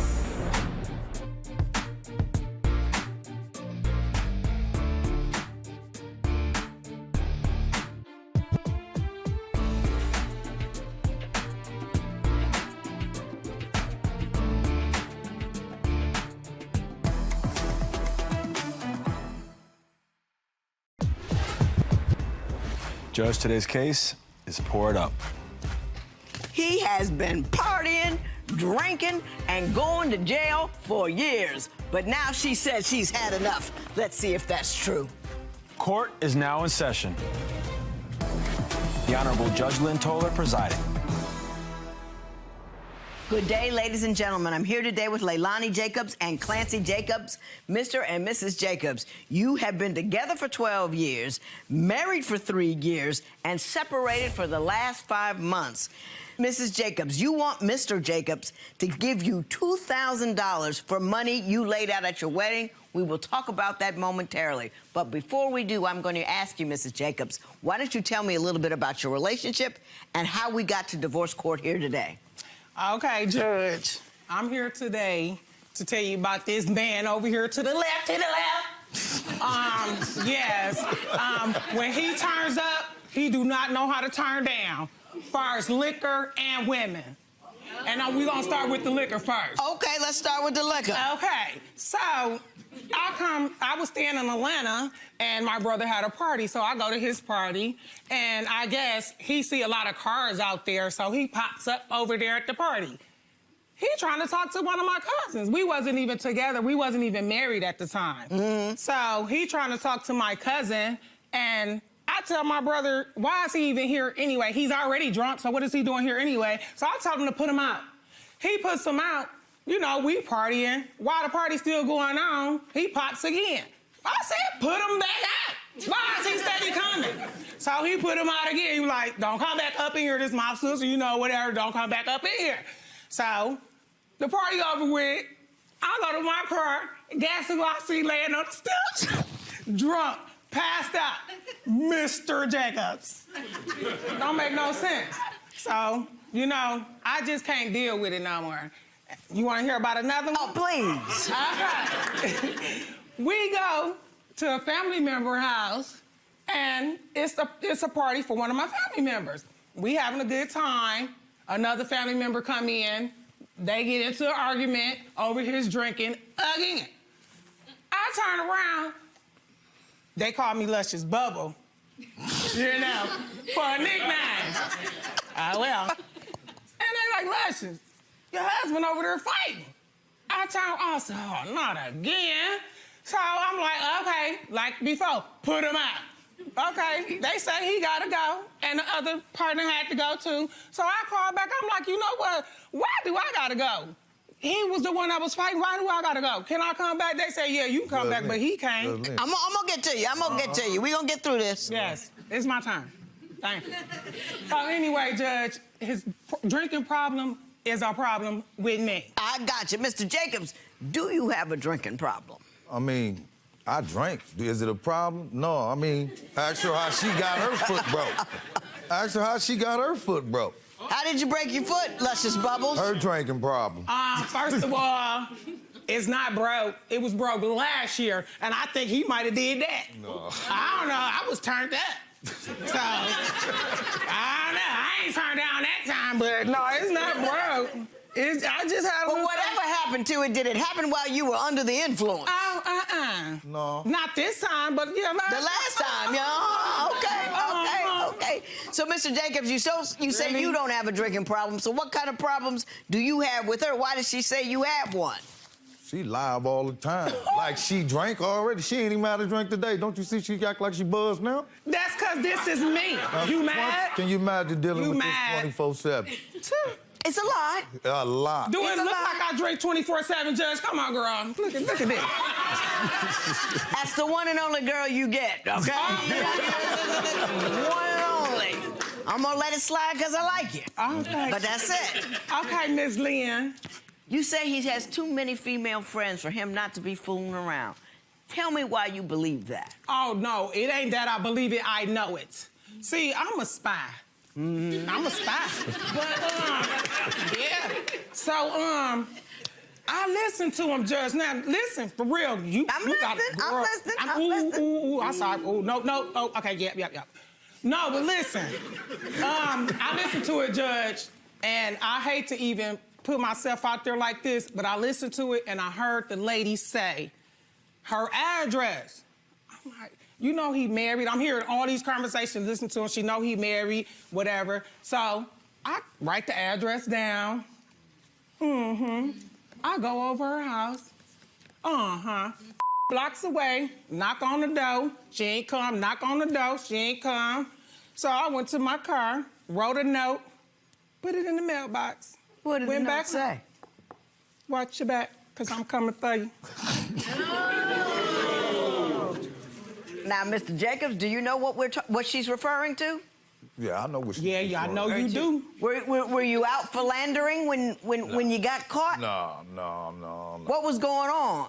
Wasn't nothing going on. I was lying. Oh, stop. I was lying too, bro. Just having conversation. Why? You married? You lying to her about what? I mean, she even heard one of the conversation. I tell her, bro, I'm outside. I'm pulling up. Don't call them broads. That's part of your problem right there. She tell a woman, yeah, that I'm pulling up. I'm outside all alone. I'm in my living room. I ain't going nowhere. Well, why would you tell her? Why is he talking to him in my house, though? In my living room while I'm in the bed? We was mad at each other. What you do? You were mad. So the minute you're mad, you get on the phone. It's entertainment. It's entertainment. Yeah, we was mad with each other. You still married. You entertain the wrong woman and you'll have a problem. And some women don't take rejection well. Thank you. You know what I'm saying? 8 o'clock in the morning, jumps out the bed to go over to his friend's house to probably take him to the store or something. Oh, yeah, he taking him to the store and himself, too. Because it's not funny. He takes himself to the store, too, because when he come back, he drunk. Are you going to the store 8 o'clock in the morning get some liquor? Tell the truth. She asked you a question. Listen, I ain't drunk. Answer the question. Do I drink in the mornings? Yeah, because I lay down at night. You drink in the morning at 8? I lay down at night. She want me in the house before it get dark. Okay, that's how controlling she is. What? Hold on. Wait, you get drunk in the morning. So I can lay down. So you can lay down at night. Yeah, so I don't have no problem. So I could be in the house. So you can be in the house. Yeah. So by 6, 7 o'clock. Now, by the time that you lay down, are you still drunk? Or have you sobered up? First of all, I do ain't you drunk. stay drunk? He don't sober up. He turns up. I mean, I'm your husband. I'm in jail. I can't take care of you, my wife. 300 for you. Do better or worse. But not with you, huh? I would have took the worst then.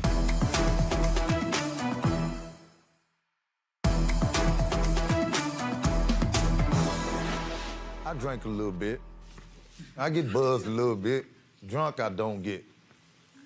But I do that to deal with that over there. What's going on over That's there? a hot mess right there. He goes over his friend's house, takes him to the store, says he gonna come back. Judge, I done called this man 4 or 5 times. When you come home, I didn't cook lunch, dinner. They both done got cold. I toss it in the garbage like, you know what?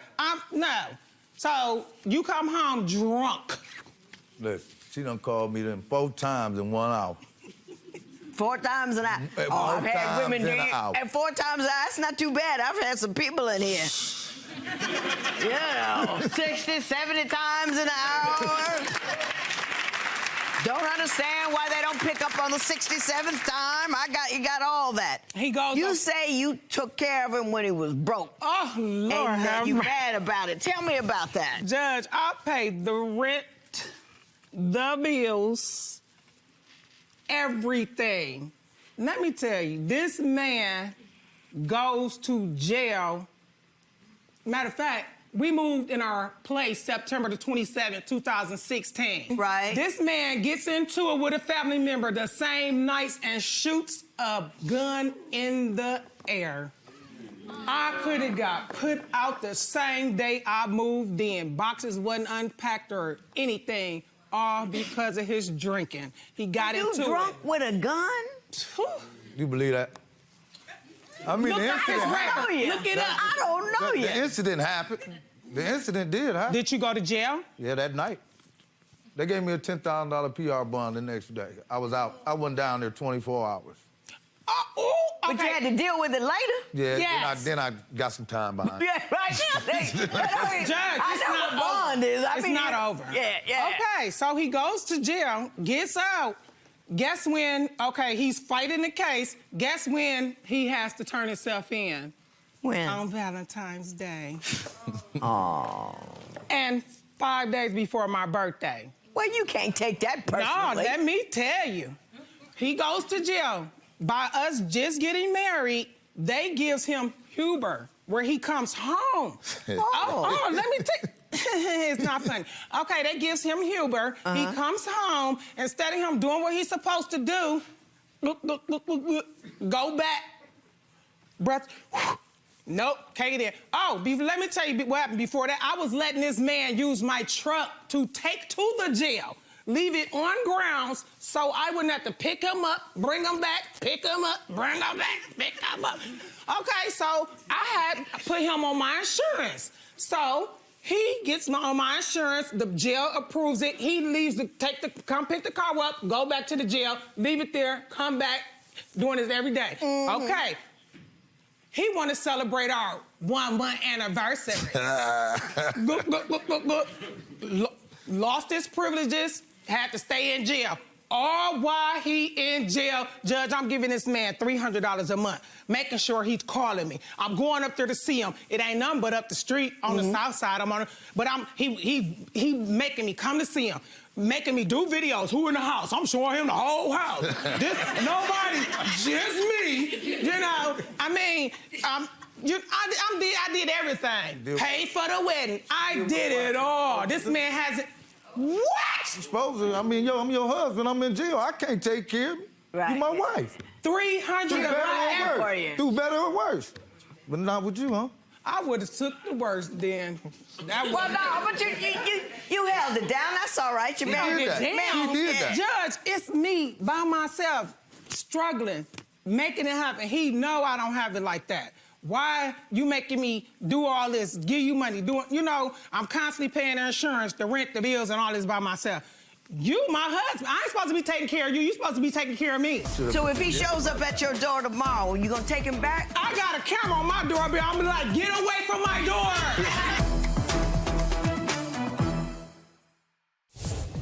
If you would like your case to be heard on divorce court, call us toll-free at 1-877-311-2222 or log on to our website at divorcecourt.com. Miss the show? Watch full episodes on our streaming platforms, and for exclusive content, go to Apple TV.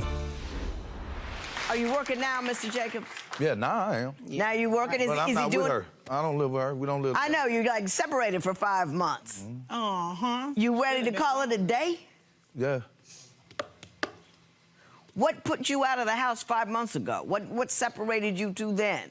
Because it's obviously been rocky all the way along. Well, I was getting put out 3-4 times, maybe 5 times a week.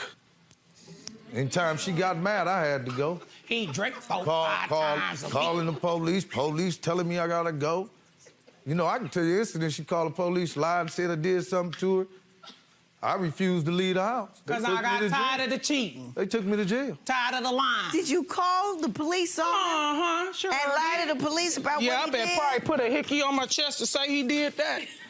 So did. Because I was tired, and I took a lot. So if he shows up at your door tomorrow, you gonna take him back? I got a camera on my doorbell. I'm gonna be like, get away from my door. I'm gonna turn my alarm on. I'm gonna make it go off on my own. Get away. Beware of dog.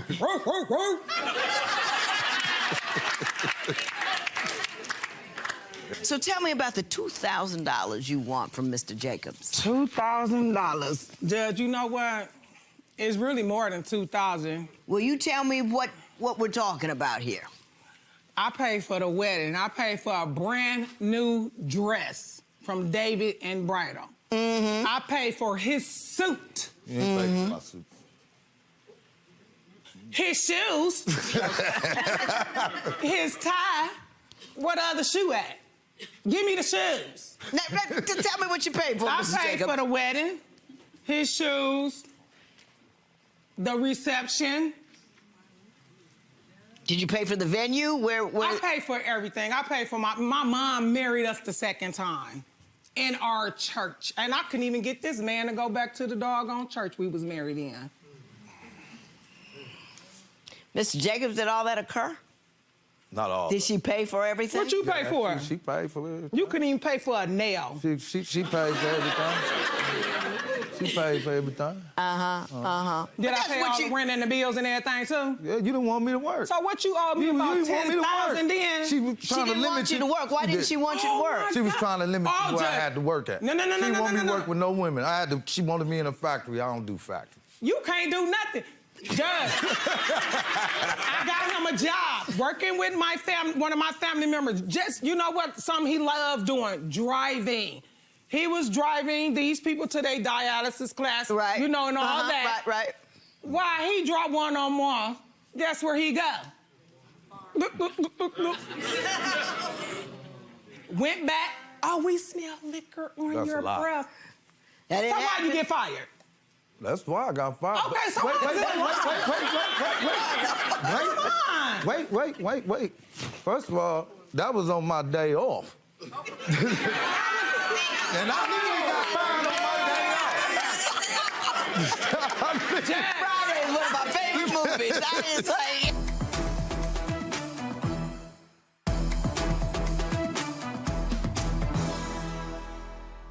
Now, Judge, it wasn't a day off because his boss called me. Look, where's your husband around? I said, ma'am, ain't he at work? No, we looking for Mr. Jacob. He has to pick up his patient. Right. I know. I goes over there, one spot. You knew it in there. Yep. I'm like, you know what? You not no good. You not no good. You not no good. Because you know this man at work. And y'all got him over here drinking. We ain't got him doing nothing. He grown. He could do what he want to do. I'm definitely grown. Them not your friends. Right. And you lose your job. Did you drink? I don't remember that accident. Oh, that's because you was... I got it. Mr. and Mrs. Jacobs, you made my day. You did indeed. I enjoyed every minute of it. Now, Mrs. Jacobs, you can't pay for a wedding and then when the marriage goes bad, ask for the money back. You paid for the wedding because you had the event. He showed up. He came. He said, I do. He did his part. Now, what happens after that is on the two of you. But you certainly can't get the money back just because the marriage went south. Can I ask you something? First of all, I don't know. She wouldn't wait. She didn't want to wait to have this wedding. See, we got married not even about 2-3 weeks, the wedding, the ceremony, 2-3 weeks after I got out of jail. See, I tried to get her to wait. She didn't want to wait. Judge, no, they don't. He asked my brother to marry me before he asked me to marry him. Yeah, women don't want to wait. You know what I mean? Serious? Ain't that what happened? Did you ask my brother to marry? Can you marry me? But you're grown, Mr. Jacobs. You walked down that aisle all by yourself. We was already married. Yeah. We was already married. I got it. He just wanted the ceremony. That was. Yes, that's We was what women already do. married. Women want the ceremony. Exactly. And you paid for it. You got it. And now we're done. There will be no recovery in this matter. It is so ordered.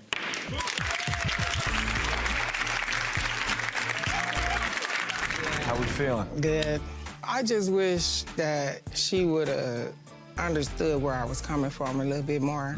Just for the simple fact that he cheated and he ruined our marriage. It's over. I'm happy. I mean, maybe we'll go have a drink, me and her. Maybe. You guys think you can stay friends? Oh, yeah. I mean, I married her. I loved her. I mean, the love always gonna be there. All right, well, wish you the best.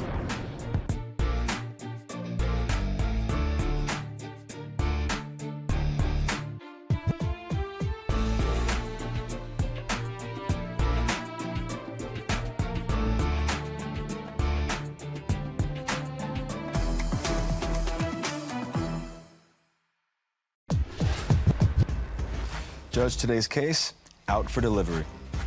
This couple has trouble with trust, money, family, discipline. We don't know if anything went right at all. Let's find out.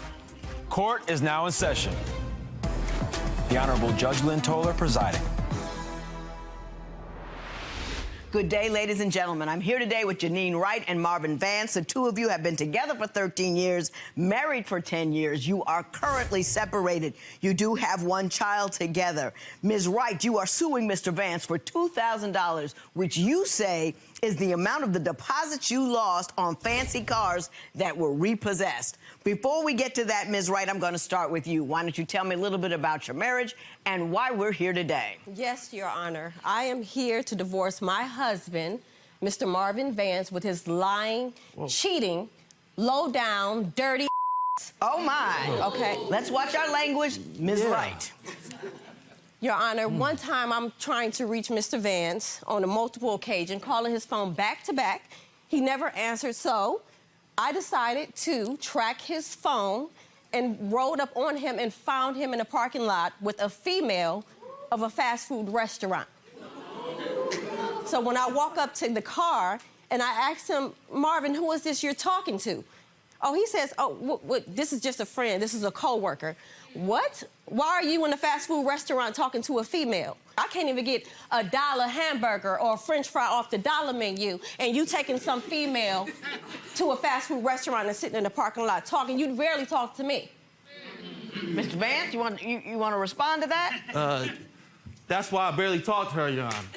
She's crazy. She's crazy. I was at a fast food restaurant in a parking lot with a co-worker. We worked together.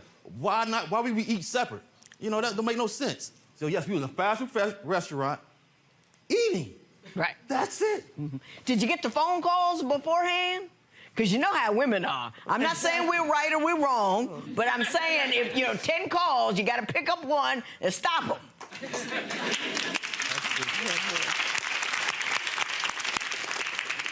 That's true. But I didn't pick up the call. No, I didn't, because I know her. And there would have been, like, arguing. I didn't want to argue with my coworker. Right. And then there'd be rumors going around at work. You know, Marvin can't get along with his wife. So he respects the coworker more than he respects his wife. Is that what he's saying? No, it has nothing to do with disrespect. You disrespect me. Okay. Give us a story about that. Oh, my God. Do you want a time to think? Because I think she has another one. I'm sure she does. Yeah. Okay, go ahead. So think about it, though. Another time, we're at a family member's house, and some random female just pops up at the family gathering. So he embraces her with this hug that's not family related. Mm-hmm. Okay, so I'm like, Marvin, and naturally he doesn't introduce me as his wife either. So I'm asking him, Marvin, who is this female and who called her to the cookout? Oh, once again, this is just a coworker or an old friend that I used to go to high school with. Really? So why is she here with us at the family reunion and I'm your wife and you never introduced me as your wife? Mr. Vance, do you remember that circumstance? Yes, because we was at the family get-together. She was a friend of the family. I haven't seen her in forever. Yes, I grew up with her in school.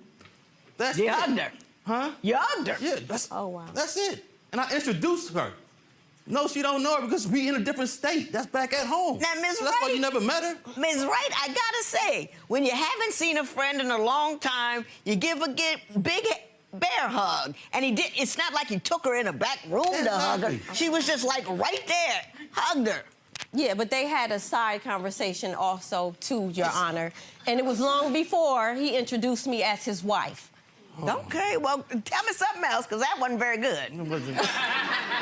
Your Honor, she's just assuming the worst. That's all she do is assume the worst when I do something. Mm-hmm. I don't know why. So what about all the text messages, Your Honor, that he gets at late night, past 9, 10, sometimes 12 o'clock at night? Tell me about So Mr. Vance, of course, works as a delivery. He delivers packages. Mm-hmm. And usually his hours are between 10 in the morning to 9 at night. Mm-hmm.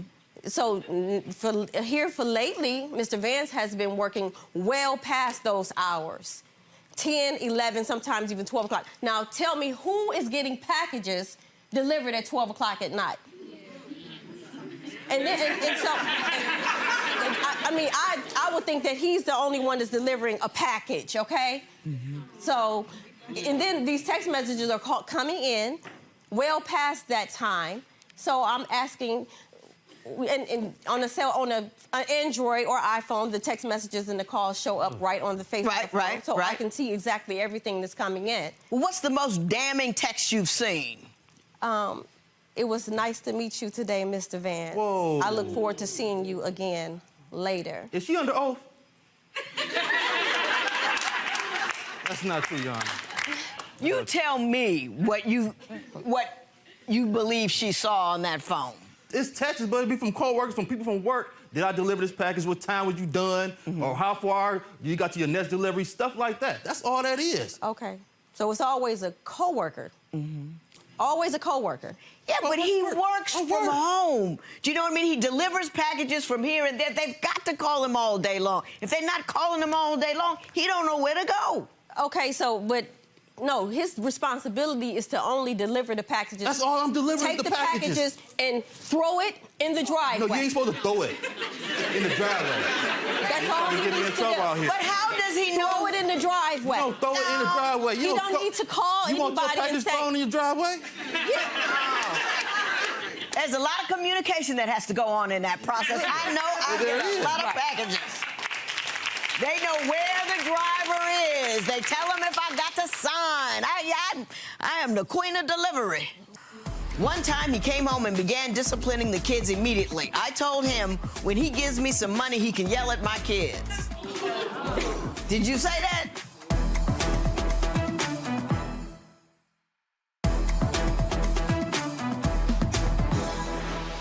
Why don't you tell me about the financial situation in the home? You say it's not good. It's not good at all. Tell me about it. Mr. Vance is very irresponsible when it comes to managing our money.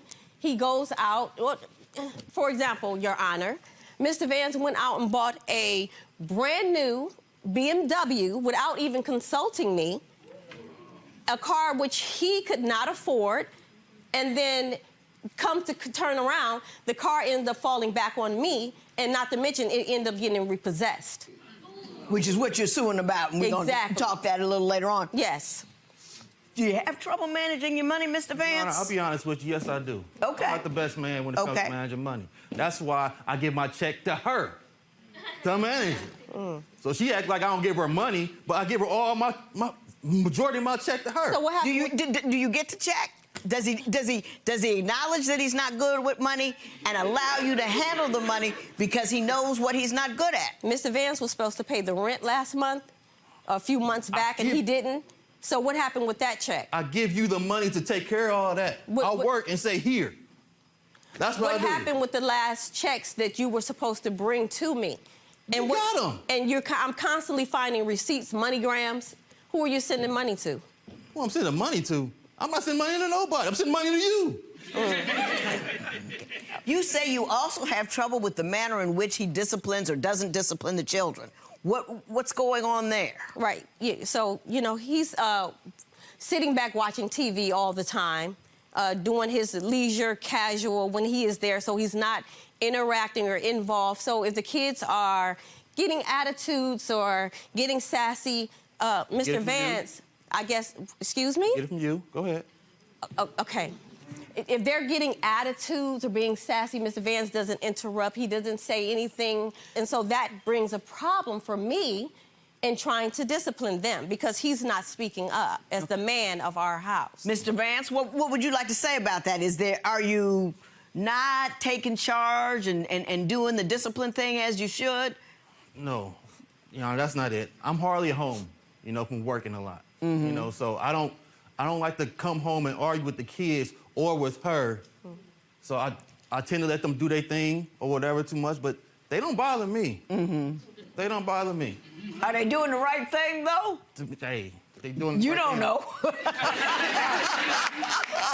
They don't bother me. But these are kids that she had from a previous relationship, correct? You say he yells at them. You said something really bizarre to me. I don't yell at my kids. And I I gotta repeat it. You yell at me. Hang on, Mr. Vance. I gotta repeat it because I thought it was bizarre. One time he came home and began disciplining the kids immediately. I told him when he gives me some money, he can yell at my kids. Did you say that? You know, that may have been on one occasion, Your Honor. Okay. One occasion. He barely disciplines them hardly at all. Like I said, he's watching TV. So did you get mad at him the one time that he did? No, I did not. No. She on the oath, right? So you didn't say that? Your Honor, the one time he yelled at the kids, the one time. You say that her family treats you terribly. Tell me about that. And I come back out, and Mr. Vance is not even prepared or ready to have anything going on that night. It was like,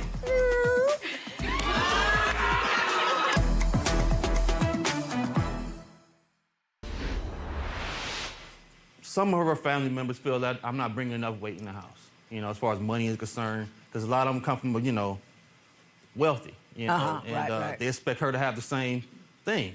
And I just don't have it like that. But I give her everything I got. Right. But that's not enough for her family or for her. So. Is he giving you everything he's got and you're simply dissatisfied that he hasn't got enough? No. Like I said, the rent was due, and he didn't pay the rent for the month that we needed the rent. He's slacking and buying different things, random objects and electronics and things that we don't need for the house. So, no, he's slacking big time. But does he give you the check so you can handle that stuff? He used to give me the checks on a regular basis, but he slacked on that. He slacked on? Yes. Are you working too? I am. Okay. Mr. Vance, you have some commentary on her employment status? I mean, I don't see it, but I give her all my money, and she wonders about things that are getting paid, because you ain't paying them. Mr. Vance, you also say that your sex life is a little lacking. To the extent you wish to discuss that, you may. Okay, Your Honor. But you can pass if you want to, too. I mean, you know, it isn't much. Your Honor, we're out having a good time, having a few drinks. So I figured that this night would be kind of a relaxed time for us to put aside all of our disagreements, our arguments. Let's go have a couple of drinks. So Mr. Vance, he has 1, 2, maybe 3 too many drinks. Once we got home, and I go into the bathroom to relax, get undressed, to wind down, and I come back out, and Mr. Vance is not even prepared or ready to have anything going on that night. It was like,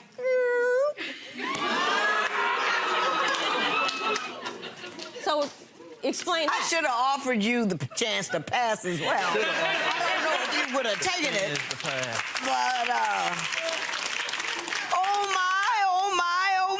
Your Honor, the truth is, when we about to have that, first of all, we already got to have a drink. You know, I got to get drunk in order to have sex with my wife. That's bad. Why? Because every time we argue. We argue too much. How when you're always sleeping on the couch? It takes the mood away. I got you. Don't nobody want to come home and argue. Fuss and fight, holler, then have sex. Your Honor, when I pull home from work, I got to sit in the driveway and woosah before I go home. just to prepare myself for her. For what you're walking into. For what I'm about to walk into. Because you know it's going to be a problem. Exactly. Do you meet him at the door with a lot of consternation? Are you always at him and upset and angry? Your Honor, I would not have anything to say to Mr. Vance if he was on top of his game, taking care of his business and responsible. Yes, I have a problem when he comes in the house because he's always sleeping on the couch. Because I don't want to deal with... How can we have a sex life if you're constantly sleeping on the couch every night that you come in? But you're talking proximity. He's talking mood. He's saying that the mood in the house is so static and obstreperous that he can't get in the mood to get near you. No, it's like having sex Are you someone pleasant to come home to? No. No, she's not someone pleasant to come home to, Your Honor. It's like coming home to Satan. You might have stayed in lingerie. in broad panties, he might have said it's not pretty, Your Honor. It's not pretty. It's not cute at all. Your Honor. So yes, it turns me off. I will sleep on the couch before I sleep with Satan.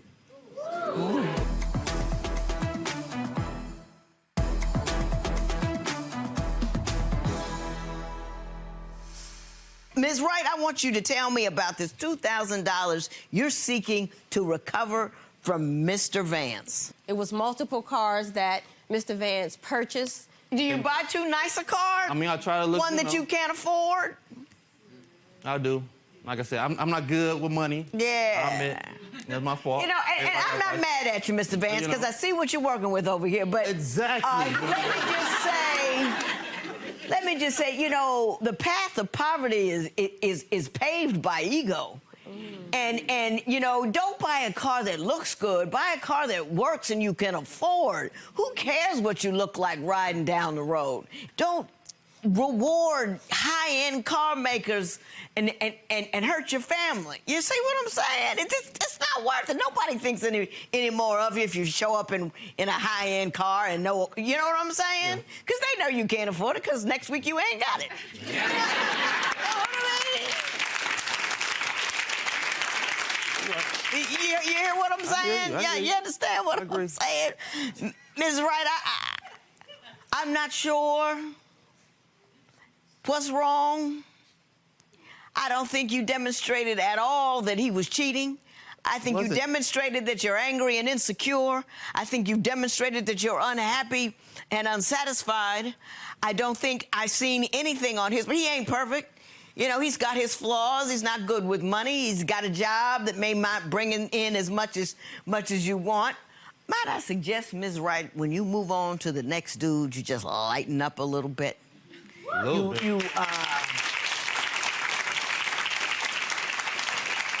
No man is perfect. Every man has flaws. But if he comes home to a constant, unending, harping, unhappy, unpleasant woman all the time, what's his motivation to be any better than he already is? He's got to fight whatever failures he has. I got failures. You got failures. He's got failures. Everybody has to fight their failures. But if you're with somebody who just nabs and picks and pops and pokes, it doesn't motivate.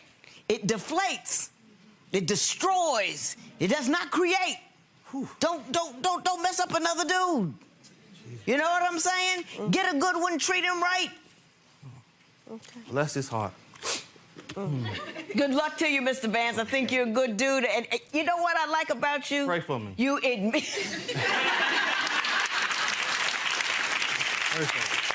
I was gonna say one thing, but now it's two. One, you got a good sense of humor. I love a man that can make me laugh. And number two, you know what you're not good at and you're willing to say it. That's why you're gonna get better. There will be no recovery in this matter. It is so ordered. Judge Lynn had a lot to say today. Talk to me about what you're thinking now after hearing from her. I think that at this point that we're done. She says she's done. Pretty sure you're... Thank God. Done. Thank God. Tell me how you're feeling. Continue to move on and be happy. Have peace in my life.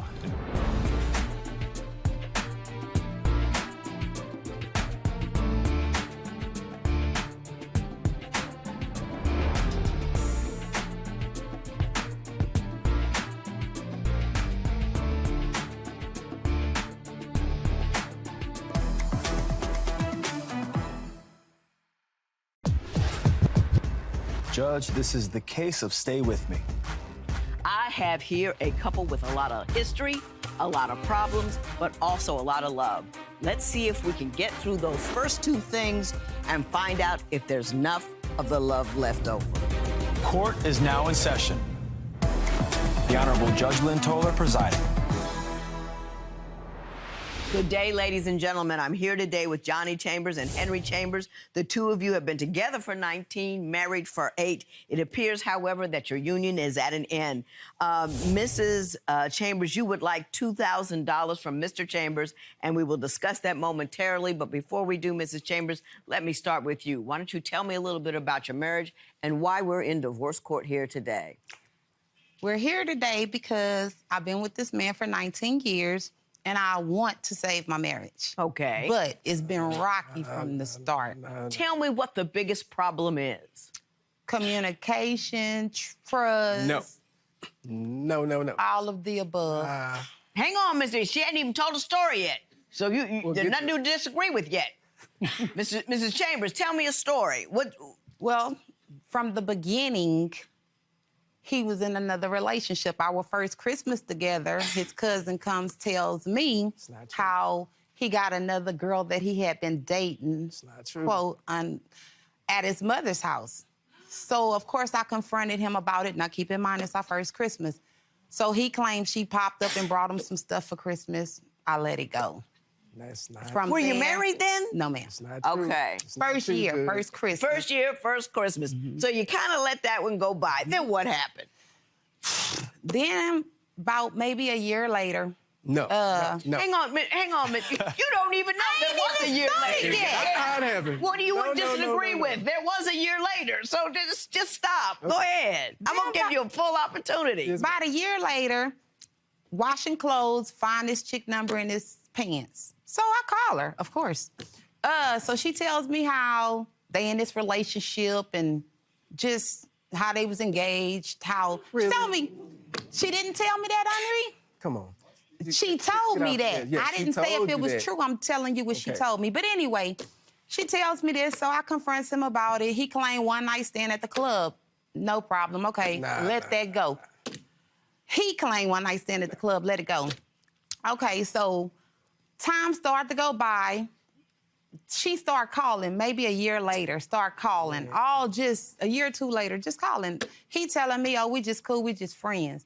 I'm like, okay. We were. So me, let her finish. Didn't think nothing of it. I'm okay, just a friend I trust. I'm trying to trust him. So then she got real disrespectful with it. Start calling 2, 3 in the morning, all crazy times of night. So I answers the phone. Keep in mind, I'm pregnant by then with our second child.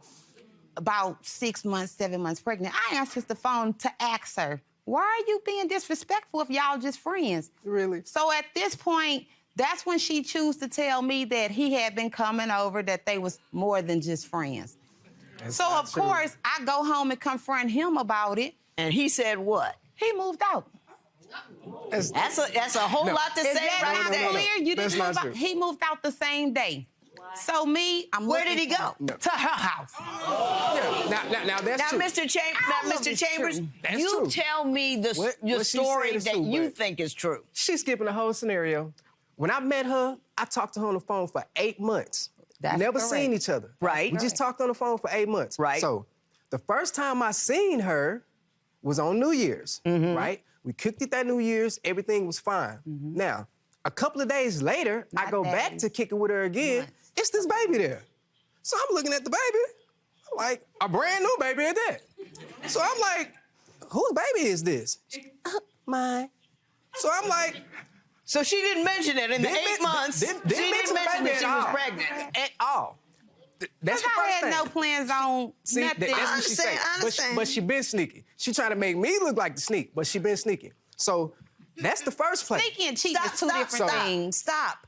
Okay. After that, I said to myself, you know what? I kind of like her, so I'm gonna kind of like let things evolve. Now, what she's saying about the girlfriend, I had a girlfriend that was in college that I no longer talk to. It was over when we went to college. Now, she did come over and bring me a gift when she came from college. She was not at my mother's house. That's the story. Second of all, as we got more intimate together, right, we decided not to use protection anymore, right? So as we both decided... And y'all weren't married? No, we weren't married then. No. You're right. That's a no. But at the same time, we handled it like adults.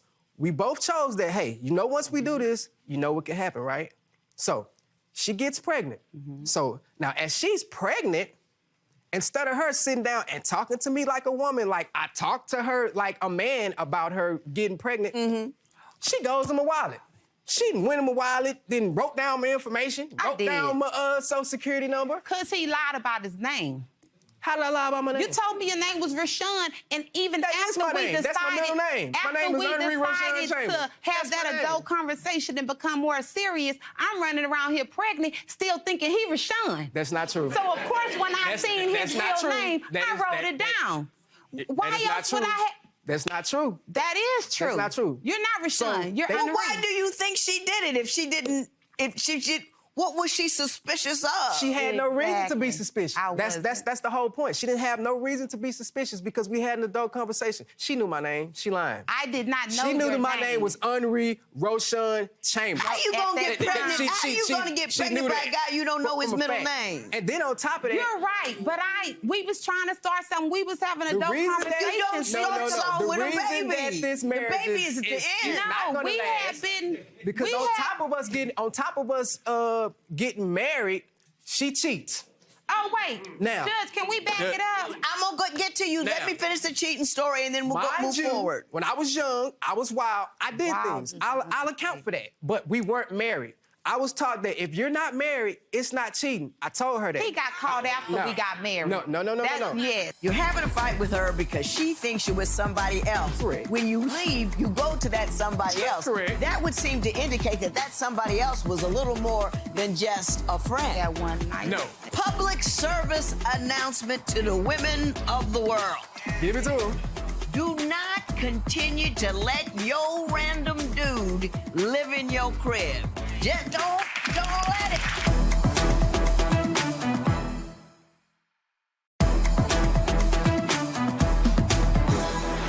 The first dude, it wasn't physical. It was more mentally. Once again, 8, 9 months, she's dragging this dude on. He way in another state. She getting his money. Just money. Just. But Judge, you have to understand what led me up to that. What led up to that? Because I told you when I was pregnant, he moved out. He moved in with that girl. Well, once I found out and I figured out he moved out my house to hers, I called. He leaves her house that night and moves in with another girl. I sure did. Because so, but the simple fact Judge, is that. wait, let me finish because I let you talk. Hang on. Go ahead. So I'm dealing with all that. Bring the girl to my house. Kids find out. To find out from the kids. Go through that. I had the baby. Then he tell me, you know what? I want my family. True. Let this man come home, Judge. After I let him come home, maybe a year or two after, he left his social media up on the computer. Right. So I'm looking on the computer and I see the same chick that he been supposedly the one night stand at the club. Her picture, big as day on his backboard. That's how you seen was a So picture. you say. That's how you seen was a picture. Why would that a picture man had been on my have backboard. that woman? That's She all you got seen. a whole Was it on your family. screensaver? Yes. Yes, ma'am. On Twitter. Now, wait a minute. Not Hang on. on his screensaver, on his Twitter. social It was media on the page. backboard of a Twitter. That's what Of it was a on. Twitter. On my page. That's what it was on. That's what she seen. But at the same time, Your Honor, I had no contact with that girl when I had the That's picture what he up there. say. We still talking about the one night stand that he moved in with. Yeah, we still talking about the one that's night the thing stand. I want to ask about. You're having a fight with her because she thinks you're with somebody else. Correct. When you leave, you go to that somebody else. Correct. That would seem to indicate that somebody else was a little more than just a friend. That one night. No, I went there because I didn't want to go back to my parents' house, so I went to her house. And in the process, she's calling. She had the phone number. She's calling. Oh, so you I'm didn't thinking to give it myself, to me. okay, I don't want to bring this mischief on you because I've done it. So I basically went out, talked to another chick. He knew I knew where she found stayed another and I chick to was stay with. coming. Now- That's the only reason why he left. Public service announcement to the women of the world. Give it to him. Do not continue to let your random dude live in your crib. Just don't let it. But see, that's the thing. You're a nice guy, but there are a lot of them that aren't. So don't just let them in. Now, I this was years later. I don't want a man that ain't got his own place. Yeah, that's but just me, but okay. But I just wasn't a random dude. And at the same time, Yeah, what you're this saying was is years right. I later. respect We that. got together. Because I kept telling her the whole time, she wants me to move in. No, time is not right. I don't want to move in. It took We a need to couple get years further before he in what we moved need in. to get to before I move in. She the one insisted, now you need to move in. Because I had a baby by then. I had a whole baby. You need to do We- that. it had You been had a like baby two- together, and yeah. when I wanted him to telling move her in. the whole time, I'm wild. I'm still young. So if I move in, Correction. I'm knowing what's gonna happen. That's not true. That he ain't was true? telling me that it was Y'all us got in it. a You relationship. got everything backwards. Both of you've got everything backwards. You've said now, though, that though sex was once a wonderful part of your relationship, It was. it is now a distant memory. It's none void. Talk to me about that. Because she cheated. But you know what, Judge? Physically. Let me tell you. Okay, like I said, the first time with the dude, it was 8 months. Now, it was more mental. No, that wasn't no cheating. It was more mental. She doesn't consider it cheating, but it was. Go ahead. Now, she gets with another childhood friend, and for 8 or 9 months, she's in a whole nother relationship with this man. Miss Chambers, your response to that? It's true. You keep it real. She Judge, found me let's on go that back. dating site because she was on there. That's not Like, true. keep it real. What I found You was gotta keep when it I real. went through his phone. You got something you want to tell me? Bree, that's not stop. That was a whole different instinct. Not Stop. the That's a whole different instinct. Can I finish my story? No. Okay.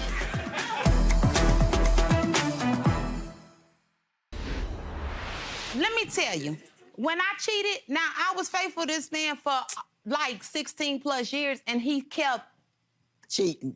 We weren't married. Even I after was we young. got married, I told you that. Judge, We get that what did part. you We get that even part. after we got married, we get home. Couple months later, I'm going through his phone. That's what he you up found the on picture. dating sites. How you find me on a dating site if you wasn't on there? I wasn't on there. I wasn't on your How you phone. find me You on ain't there? never seen me on no dating site. She found me on a dating site because she had to be on there too. No, I picked That's up the his only way that you phone. can find me. Let me ask you this, Keep it Mr. real. Chambers. Mr. Chambers. It was You on need to keep it real. No, Hey. you didn't. No, you didn't. Bree, you keep it real. She Judge, found okay, me let's go on that back. dating site because she was on there. That's not true. Like, keep it real. What I found You gotta was keep when it I real. went through his phone, I went through his email. You didn't go through my phone, and remember? I seen, You called me at work. And I seen She called the me at things work. on She's like, your baby, phone. you got something you want to tell me? Bree, that's not true. Stop. Come on. That was a whole different instinct. Not the Stop. one. That's a whole different instinct. No. Judge, No. can I finish my story? No. Okay. Okay. You guys have very interesting lives. Oh. Very intricate stories. Very meaningful things to say. But I can't catch none of it. So tell me why you're so upset with her cheating when you were cheating for so long. I know you were single, but she didn't cheat when she was single. Yes, ma'am. Do you understand what I'm Yeah, saying? I It understand seems exactly like what a you're saying. whole lot of rights on your side and not very Okay. many on hers. This is my thing. It's not what you do, it's how you do it. Usually women are smart. I was smart. You didn't catch me, boo. Miss Chambers, please. It's nothing being smart about being another married man's girlfriend. That's not smart. Okay, but you. Well, that's not what you're upset about, is it? Oh, yeah, No, he that's upset no, because I it's- gave away the. It ain't got nothing to do with, see, that's what she's think. That's what No, she think. that's what it and is. I tell her all the time, You're it's not in your, love with it. It's your brand. That's not true, though. She knows that. That's not true, though. My problem is that you were another married But my man's brain girl. don't feel the No. same. Your brain ain't the Stop, same. okay? Because I don't know what you was thinking when you did that. Same thing you was thinking when you did it. Okay, Mrs. Chambers, have a seat. Okay, I'm sorry. No, have a seat. I'm just done. Okay. So what was your problem? When I cheated, I wasn't married. The women that I messed with, they were single. So if in fact, like she's saying, if I got through to the curb, that's okay because I still have at least like one of them. And so I'm on, it sounds strange, but just like I say, I'm on some kind of track.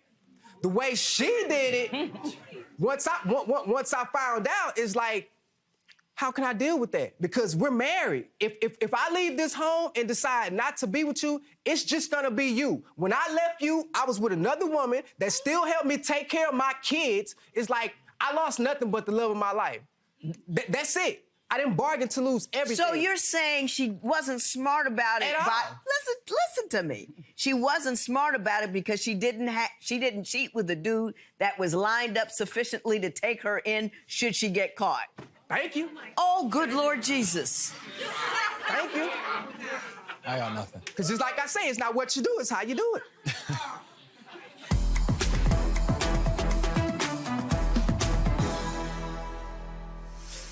Somebody's gonna have to revive me.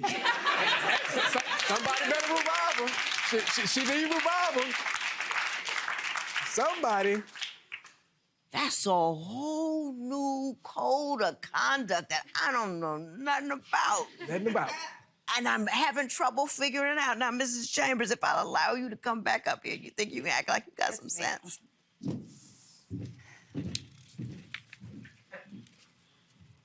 There was a moment in time where you two tried to rekindle your romance with a trip. Tell me what happened. I'm gonna start with you. You're not gonna interrupt, and then I'm gonna go to you. Oh, go. Vegas, that was our last trip. You know, we do it every year. It's our anniversary trip. But this year was like totally different. There was no affection. There was no, usually we all over each other. We in the bedroom. Just the whole taking trip. care of business. mostly. I got it. This time, nothing. And we took friends. So he spent time with his friend. My friend stayed in her room. So I pretty much tried to follow him. And I gave them their space, but I pretty much tried to And he just tag wasn't- along with him. But it just wasn't the same. Mr. Chambers, why do you think the romantic light went out on that last trip? It's just like I said, Judge. To me, it's not what you do, it's how you do it. So you were still mad about her dating that married guy? My wife can't tell me that she's another married man's girlfriend and still expect me to be, like, sexual with her. But like, if she was a doesn't work. girlfriend to an unmarried man, you'd have been all right with it. Yeah, I can take that because that's something that makes me feel like, okay, what am I doing for my wife to do this? Maybe I need to step my You game still up. need to think. No, maybe I need to step my game up. You Y'all see what I'm tripping saying? me out. Because his logical thinking isn't if correct. that's the case, then it's like I need to step my game up. Y'all tripping me I can out. deal with that. Judge, just far as he needs to be thinking, what caused my wife to cheat? Mr. and Mrs. Chambers, this is too much for me to handle right now. I'm going to recess this court and join you again with a little help from somebody I know. This matter is recessed. Let's give her an opportunity to tell you. Okay. Okay? Well, hang on. Okay. Tell him why that happened. Why'd you do it? Because, Judge, think. My grandma died in October. 2 months later, my son died. I'm dealing with all that. I come home, everybody's on me. From the kids to my mama, to everybody, I'm trying to be there for him. I think that she loves you beyond all belief. And she did one dumb thing, and the reasons that you're upset about it, to me, just freak me out completely. Everybody has different needs. So for some people, they may need a little bit more comfort. They want them to just be around and to listen. And if that person isn't providing that, they may act out or may be seeking comfort from other people.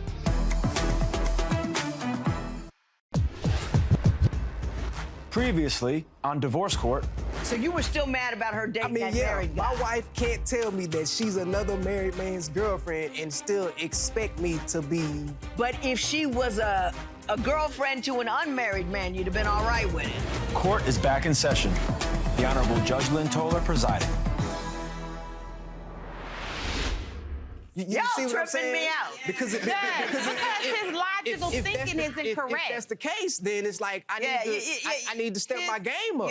Y'all tripping me out. I can deal with that. Judge, just far as he needs to be thinking, what caused my wife to cheat? Period. What caused it? Not what the fact that it was a married man. See, that's the problem. Mr. Chambers, let me ask you this: Do you know why, or do you think you know why she ended up cheating with that guy, married or not? No. Yeah, because she said she wanted to do it. No, that's not correct. At first she hang on. Let's give her an opportunity to tell you. Okay. Okay.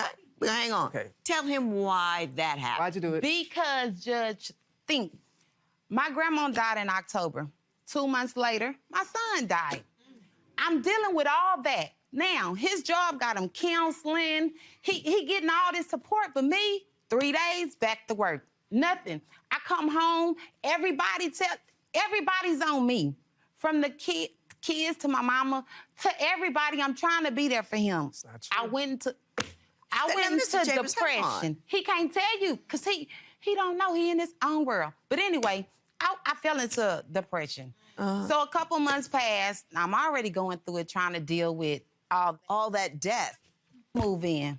I was cool with that, me and her cool. We hang out, I was fine with that. But then she started causing problems, and as I come to him about it, he don't want to deal with it. Oh, go work that out with her. I kicked her out. She lied. That was months later. I kicked her out. I came to you for months to kick her before out the you. first time she came to me. You know what she said? What? That was the first time she lived there, or the second? Just Which give one her are a you little. talking Just about? give her a little chance. The time you talking about now. Listen. Just give her a little chance. And, I wanted and all of this. him. No, she knows how I operate. I was military raised. No. My stepfather was one time only. That's how I operate. So she knows the first time. One time only? What one time only? He told you stuff one time. Oh. He didn't repeat himself. So Well, that after don't that, work you better these get it days. together. So when she came and told me how she felt, and that's about anybody. You didn't say kick her out. You were prepared to put her out. I was willing to get rid of her. Okay, I have a broad strokes vision of what your code is. It frightens me, but I think I understand what the code is. Okay. My question to you is this. Did you hear how hurt she was? Exactly. No. Just now, did you hear and understand how hurt she was? Mm-hmm. I did. And do you believe that you may have in real time missed it?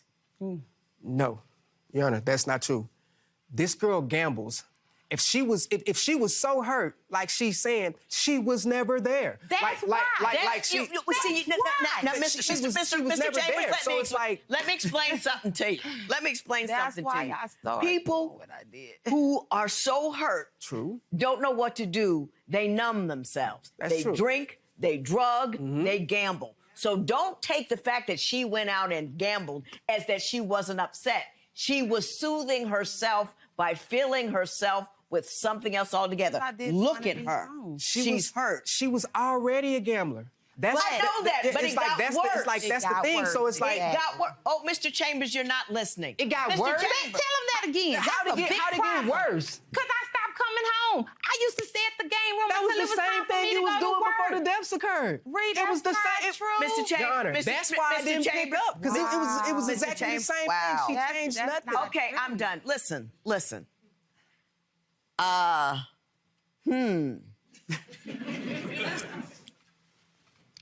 I brought an expert along about grief. But before I talk to her, I just want to say this to you. Men and women grieve differently, we love differently, we get angry for different reasons, and we display it differently. I don't think you're fully cognizant of how she felt and what she needed at the time. And I just think that she loves you beyond all belief. And she did one dumb thing, and the reasons that you're upset about it, to me, it just freaked me out completely. Yeah. I mean, like if he'd been single and have been cool. I mean, I'm gonna go home and call my husband, tell him that. And just like, can you explain it to me? Yeah. But I want you to just open your mind wide like a prairie and accept that maybe you didn't understand what she was going through at the time. And all of the signs and the signals that you thought were one thing were something else altogether. I know you raised him, but she bore him in her body. It's different. It is different. And how she grieves is different from how you would grieve. She plotted against me. But I had cut that relationship. And that's what cheating is. When you cheated with those other women, you were plotting against her. No, I never plotted against her. He did. I cheated, but I never told those other women that I'm gonna be with you or stole them like some kind of fairy tale. I wasn't even with her for 8, 9 months. But she wasn't misleading him about saying, I'm gonna be with you, because he was married.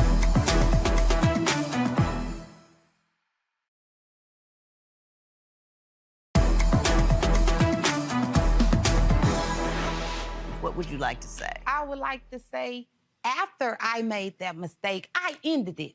I came to him and told him about it months later because I felt so bad about it, because I actually slept with somebody else. So it's like I came to him and I'm telling him this is what I did. It's not true.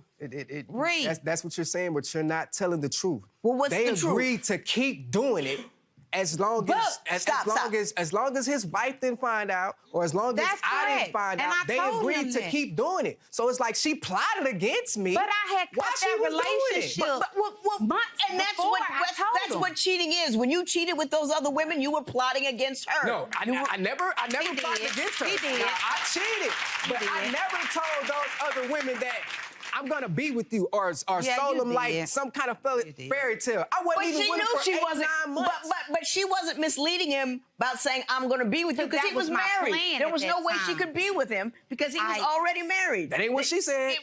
Judge, I did have that conversation. Part of the reason that you two, even though I think you really love each other, and I think you're both intelligent people, and your moral code's a little weird, but you can't hear nobody. Neither one of you. You can't hear each other, and you can't hear me. And you can't learn anything. You can't grow at all. You can't get, all you can do is stay on that same angry note that you're on. And you guys got kids. Yeah. You can't stay in the same state of stupid the whole time. You have to progress to lesser stupid. I do less stupid all the time. No. I want you to marinate on that while I call Dr. Dion Metzger up. Okay. And I want you to listen. Dr. Metzger, how are you? Good, how are you? I am wonderful. I don't know, you've been watching, have you not? I have. Could you talk to me and to the Chambers a little bit about grief, how it presents itself, and how it can be different for different people, and what they ought to do once in it?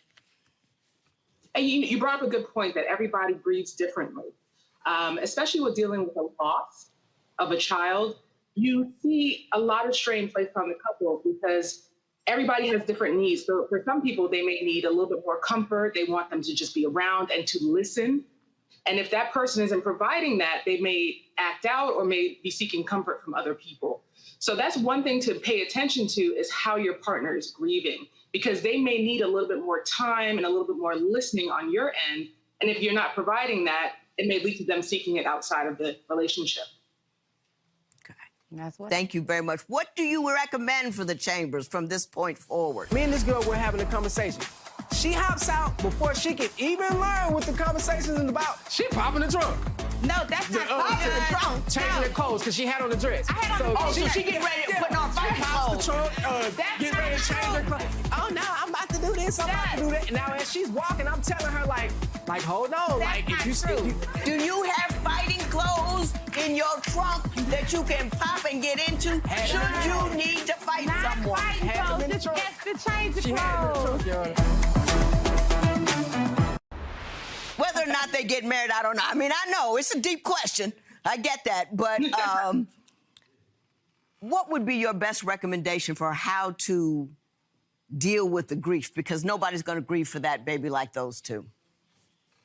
You brought up a good point that you can tell that there's love there. But what I would recommend is going to talk to somebody about it and seeking counseling. Because once you actually put it on the table and have somebody there to listen and provide an unbiased opinion, you'll be surprised how therapeutic that is. So I definitely recommend even seeking counseling, trying one session and seeing how beneficial it can be, because there is definitely love there and you guys have been through a lot together. So I don't want you to give up because of how you handled the grief and because you made the wrong choices. I still think that there's room to improve. So counseling is definitely always the way to go. All right. Thank you, Dr. Metzger. I really do appreciate it. Thank you.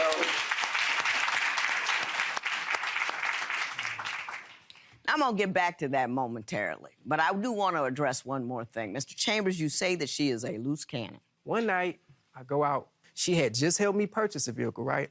So I go out. I park this vehicle in front of my childhood apartments that I grew up in, right? Right. I'm getting a call on the phone saying, hey, it's a girl out here, like, around your vehicle. And so I'm like, nah, don't no girl know that vehicle. I just got it, right? It's her. It do you. This girl that went to the apartments, knocked on every single door in the apartments, looking for me somewhere that I'm not. everybody's heard about Johnny because she's a loose cannon. Right. I see her, I try to calm her down. She's just hysterical. Got a flat on the way over there, so now she's rolling on the dummy in her car. Just, I mean, dramatic. Got the whole apartments outside. Like a chariot coming out the sky. I see her, she's coming down the street. I'm thinking to myself, what is she even doing over here? So she comes down the street. Now, me and this girl were having a conversation. She hops out before she can even learn what the conversation is about. She popping the trunk. No, that's not popping the trunk. Changing her clothes because she had on the dress. I had on the dress. So she getting ready to put on fighting clothes. She pops the trunk, getting ready to change her clothes. Oh, no, I'm about to do this, I'm about to do that. And now as she's walking, I'm telling her, like, hold on. That's like, not if you, true. Do you have fighting clothes? Hang on. Do you have fighting clothes in your trunk that you can pop and get into? Should you need to fight someone? Fighting clothes, just extra change of She had them in the trunk, Your Honor.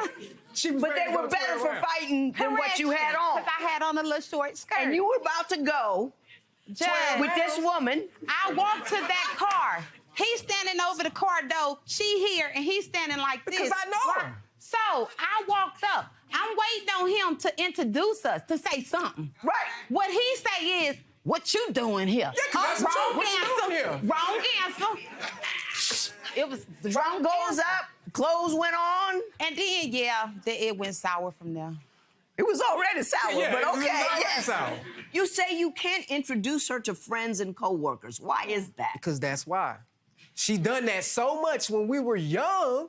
It's like, that's her. She acting like that she still don't got that, she lying. Wait, because let's be clear. That's her. When was the last time she popped off at somebody? I ain't let her because I last ain't introduced her to nobody. Read, that's not true. That is true. That's not true. She don't know none of my new friends. None of his new friends. Nowhere about where they stayed, but because of that. Let me, can I say something, please? Go right ahead. When he told me about that, he didn't like it, I stopped. I didn't met, he been on this job for a couple of years. I met all of his co-workers from 3 years and better. I haven't met no friends or nobody that he socializes with within the last maybe 3 years.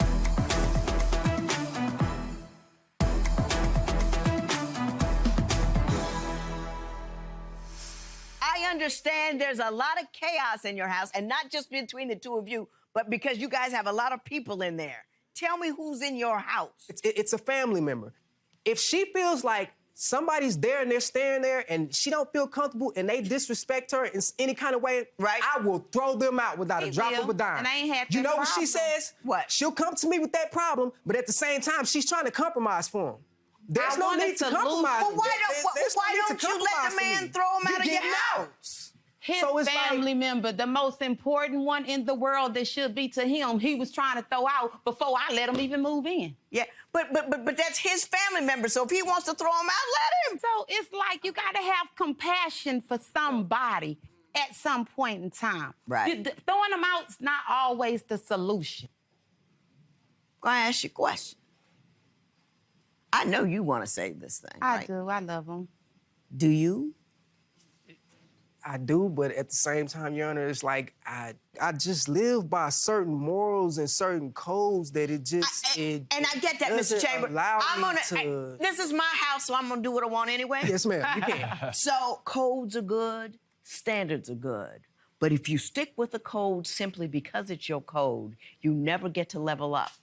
If you have that code at 17 that you learned from your dad or from the military or from whatever, what you do at 27, what you do at 37, it's all going to be the same thing.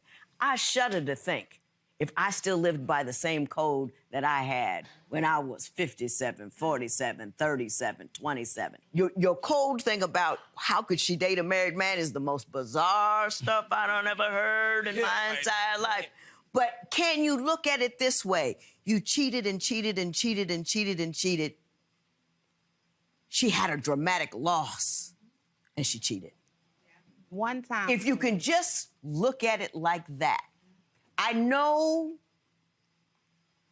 by your face that you're not receiving me because you're trying to disagree with me. I'm just giving you some, I want you to put it in your brain and let it marinate.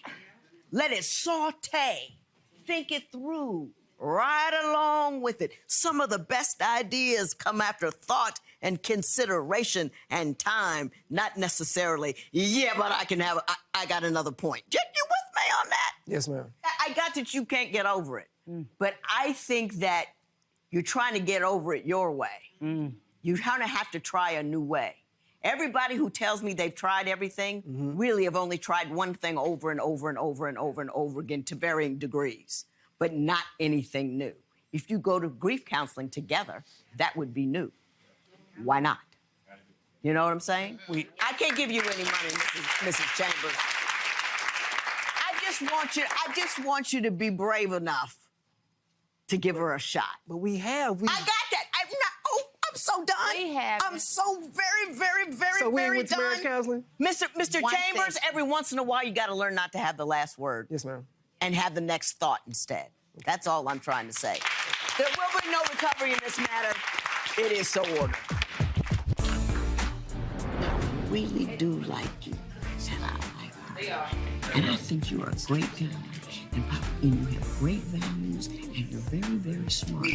And it's easy to get caught up on one thing. You've tried one thing. Try this counseling thing for me, would you please? Yes, ma'am. I think you're terrific. Just don't get stuck on what you believe. If I got stuck on what I believe, I'd be living in a cave alone with a dog. You would not believe the things you can accomplish, because you're a bright dude. I'm over here. Thank you. I appreciate it. I need it. But I believe in you. Yes, ma'am. All righty?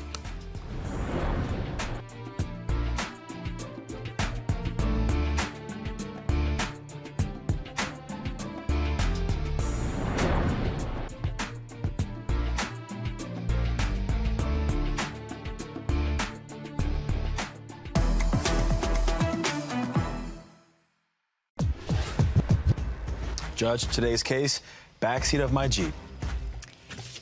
She says he's having a midlife crisis. He says she's just lazy. Let's see if we can figure out just what happened in the backseat of that Jeep.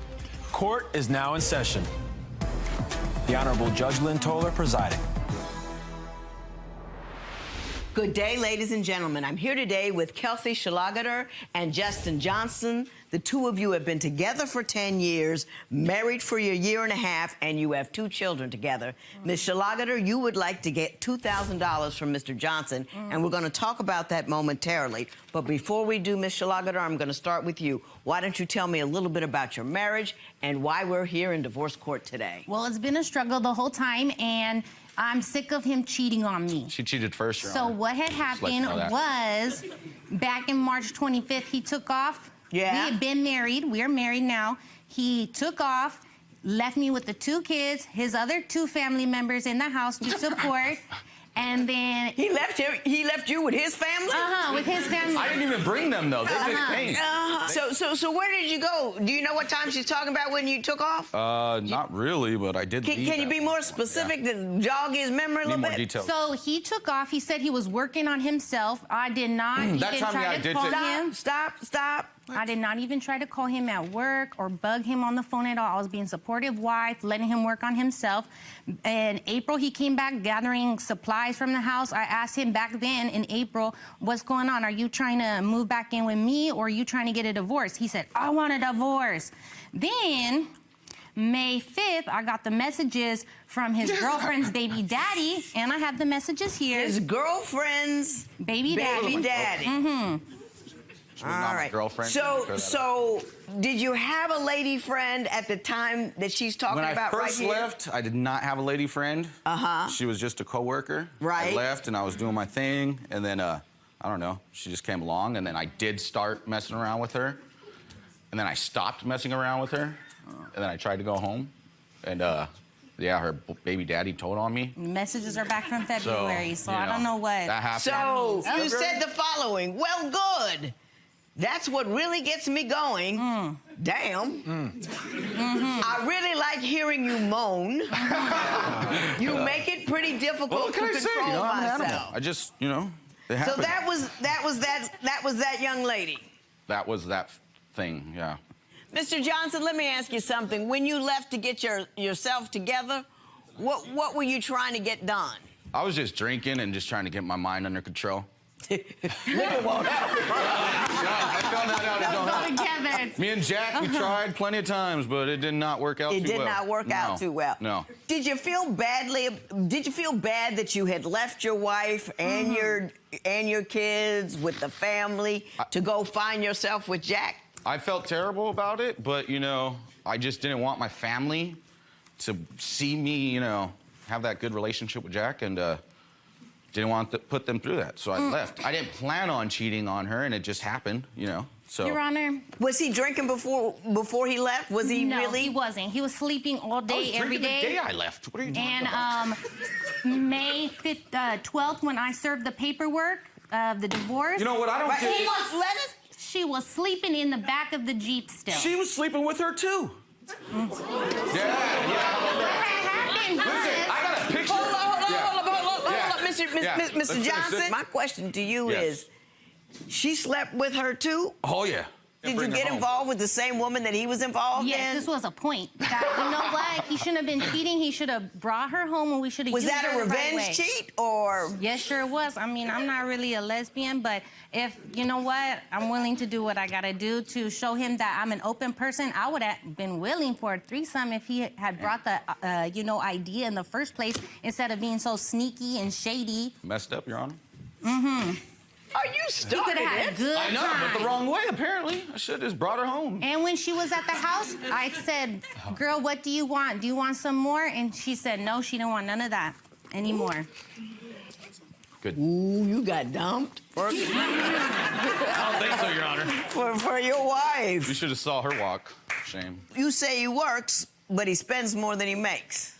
Yes, he does. He is a shopaholic. Me, I like to save money. I'm a penny pincher. Like, if I could, Really? you know, use a coupon, I would. Right. Mm-mm, not Have you this seen guy. these clothes? I've had these since, like, 2010. It looks it. Exactly. Don't spend no money. Mr. Johnson, do you spend a lot of money? No. On himself. Where do you think she's gotten that idea from? She's crazy. I spend my money on bills and rent and mortgage, my Jeep, you know, the kids eat food every day. Name some things that you say that are extravagant that he bought for himself. Well, I just think, like, when you're at work, you should pack some snacks. If you feel like you're gonna be hungry, you shouldn't be going to eat $5 every single time you're at work. So you mad because the man's buying lunch at work? I am mad because you know what? I'm not buying Work food 13 for hours a myself day. at work. No, I'm not doing that. What am I doing? I'm eating a frozen bag of vegetables. That's not extravagant. Come on now. Oh, he is being extravagant. Because, Well, give me something else. I mean, that sounds reasonable. When you add up all these drinking, all that, that's a lot of money. Does he take care of the bills? No, I take care of the bills. He tried to say, I take care of the bills. about? I put $900, he put $500. That means I pay more, that means he pays And then less. I buy all And the I be groceries, working I more, buy all the gas. 56 hours a week. While I work he's doing this 65 shady hours a stuff week, behind my Nora. What back. is she talking about? She's home all the time. But she's working. He is working. He makes less than you, but he's working. Now he's working. But all the other jobs he ever got, I applied for those jobs, and he had not been working that much. Well, Mr. Johnson, you say that Ms. Shalagadar is always late paying the bills. Yeah. Talk Just to me this about month. that. It was the first. I had both money orders ready on the 1st. Right. They were sitting on the counter until the 8th, you know? And I'm like, why didn't you pay the bills? She's like, oh, because I had to call the doctor. I'm like, call the doctor. It took 15 minutes. That ruined your whole week. You couldn't do anything else. So the bills didn't get paid. So we got charged an extra Did you late not fee. pay the bills because you had to call the doctor? No. He's a man. He should be paying the bills. I don't know why he's saying see? you got to give me something I deal to with this walk to the sexist stuff office. all I day got long, to do Your Honor. everything. I got to walk the bills to the office. I got to make all the doctor's appointments. You need to pick up some of the slack if you want to be part of the family. And that's why I stopped drinking. Got you know, I don't drink much. How long have you stopped drinking for? Well.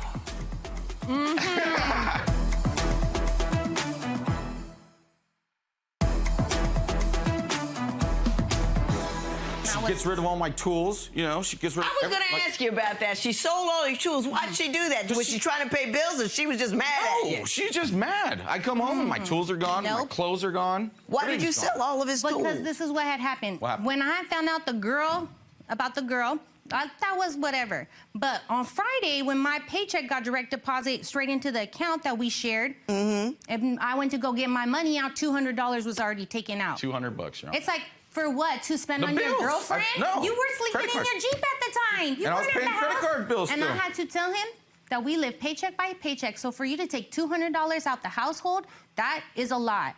You're trying to make your family struggle because you want to work on yourself and bang some girl? Work on myself. No. She spends way more money than me. I don't know what she's talking My about. clothes I got for free for my sister. Yeah, no, she sounds pretty cheap to me. I get it. Yeah, she, Exactly. She speaks like a person who's very frugal, and I know because I'm cheap. Let me ask you this. You say you admitted to it, and you complain about it. You say that he has a hot head, that he's got a bad temper. Give me an example of some time when he lost his temper, and please, while she's doing that, do not interrupt. Okay. So, one time, we were all hanging out, having a good old time. I took the only seat that I was supposed to. I sat next to his friend. When I got back to the house, he was mad that I sat next to his friend, started calling me names. So what happened? He punched a fish tank. His hand was bleeding, and my friend had to super glue it together. Mr. Johnson, do you have a different version of that story? Totally different. Well, give it to me. Okay, so we were all hanging out, drinking, you know, a lot, and I was pretty messed up, you know. She goes and sits next to this guy, and Who's his friend? And they said I had a problem with it. He thought I was staring at him crazy. Yeah, I was just staring, and then I don't even remember what happened when we got back, but apparently, you know, should see that. I don't know what happened. I wasn't in my right mind, no, and I So didn't. you don't know what happened? No. Yeah, so why disagree with her story if you don't know what happened? That's our whole relationship. He never remembers anything, and I'm trying to say, why are you, saying you don't believe me when you drunk the whole time? And that's why I stopped drinking. Got you know, I don't drink anymore. How long have you stopped drinking for? Well. I drank last night, you know, because I was over here. But I did stop drinking for like 2 months when I came back to the house. months? When I got back to the house, I stopped drinking. You stopped drinking? Did he stop drinking, Kim? No. Oh, she's lying. I will not, You because see? this is what a I deal cycle. with. He She gives always me no stops credit, drinking. Your Honor. This is repetitive. Have you ever dealt with an I need alcoholic? something stable, You drink and you stop and consistent. you drink and stop and it happens. Yeah. But I don't drink like I used to. Roller coaster. I used to drink nothing but liquor all day. Now you if I drink do beer? drink, I have a couple beers, go to sleep, you know? Right. I drink like 20 and I won't be messed up like I did. Do you understand how difficult it is to live with somebody who's drunk a lot? Yeah, I do it How all the time. hard that is? Yeah, I do. Do you feel at all obligated or compelled to do something about it so she doesn't have to live that way? Yeah, that's why I stopped drinking. Plain and simple. Stop drinking. When this girl watches TV, the house could burn down. As long as the TV's right there, she does not notice a thing. It gets interesting. I'm just going to say, it does, a little bit. Mr. Johnson, you say that Ms. Schlageter is lazy. Tell me why you believe that to be the case. Well, let's see. Yeah. She gets home from work and all After she my does... 56 hours, don't forget that part. We're talking about now. How many hours did you work? Ms. Schlageter, don't interrupt him. Mr. Johnson, talk to me. Okay, well, she was working 56 hours like 4 months ago. Right. Now she barely works at all. She gets off work, pops Still a work butt 40. on that couch, watches TV. Teen Mom. You could ask her anything about those people's shows. She knows forget every Marriage Boot detail Camp. about it. You know, she knows everything about these shows. Kids are like, hey, Marriage I'm Boot hungry. Camp is a good show. I know that one. Yep. I don't even watch TV, so I don't know. So yeah, she just sits there on the couch. She don't pay attention to the kids. They're asking for stuff. She's just... When this girl watches TV, the house could burn down. As long as the TV's right there, she does not notice a thing. It gets interesting. I'm just going to see? say, it does, a little bit. 24 hours a day. Well, Mr. Johnson, when she's doing that, are you engaged with the kids? Are you picking up the slack? You doing everything else? No. No, you're right. The kids are just running wild, and the house is just doing its own thing. No, I clean, I cook, take care of the kids. Does he clean, cook, and take No. care of the kids? Really? Especially ever since he's been back from the house, I had not had one meal from him, and I had to bring that up the other day You see, that that's what's someone crazy is asked I me. just cooked a big old what steak did- and all kinds of potatoes for and your stuff at son. the barbecue. Oh, My no, that's son for asked for a my steak. son, I did yeah. not ask for but steak. she ate some of it, though, but it wasn't for them. See what I deal with? She picks at things. She's always you gotta like, do something for she's like, me. you did this? No, it wasn't for me. It was for my son. He wanted the steak. What are you talking about? I cooked for the family. You can't throw me in You with cook your a whole favorites. meal for the family? Yeah. And do you do that regularly? I used to. But not anymore. Well, now that I've been in the house, you know, I work from 6 days a week. I wake up at 6 o'clock, 5 o'clock. I'm at work at 7. Right. I get off at 7, 7:30. Wow. So when do I have time to cook, you know? Why? I got you. I Can't got cook. you. I try to Is he clean. doing that? Now. Is he working that hard? Am I working that hard? Now Oh. these, ever Nah. since in April he got that job, ever since he tried to like work 2 jobs to support his 2 girls, that's what I. Gotta do what you that's gotta why do, he you needed know? 2 jobs. I was working but 2 before jobs, he though. was working the grave night, he was supposed to be cooking 2 days a week. Once he got that grave night shift, which I had applied for him, and started banging that girl, So I got no technically food. it's her fault I that got all that neglected happened, right? sexually. Which is like one thing, if you're gonna cheat on somebody to fulfill my needs first, then go somewhere else. But I still am needy. Thank you. Take care of what's at home first. Well, I tried to do some things for her. You know, I ran her a bath with, you know, flowers. She wanted something romantic, so I Right. did. I went and got some flowers and That like was some thoughtful. roses and a candle and like ran the bath. That was thoughtful. I tried. You know, I'm a tried, romantic you know. person, so I'm like, okay, I'm gonna do this. I've seen it done before, and I did it. What can I say? In the movies, right? Exactly. It But did worked. he try? That was one good move, I think. That was recent. Boom. One good move in 10 years? Yes. That's it? One Yes. good move in 10 years, and she's Because the been with whole me this whole other time, right? is a struggle, and that's why I was so surprised after this whole 10-year struggle. Then you go and backstab me like that. After I'm an open person, I'll go to the strip club with you, have boobs in my mouth for him, and then you're gonna go and do that behind my back. Because you would have participated. I know. participate. See, I that's all I never think. I thought messed I up. made I should have myself just brought her look home. like a We would have had a judgmental way better person. time. I wouldn't have had to sleep in my Jeep for like 2 months. I don't know whether to be amused or scared.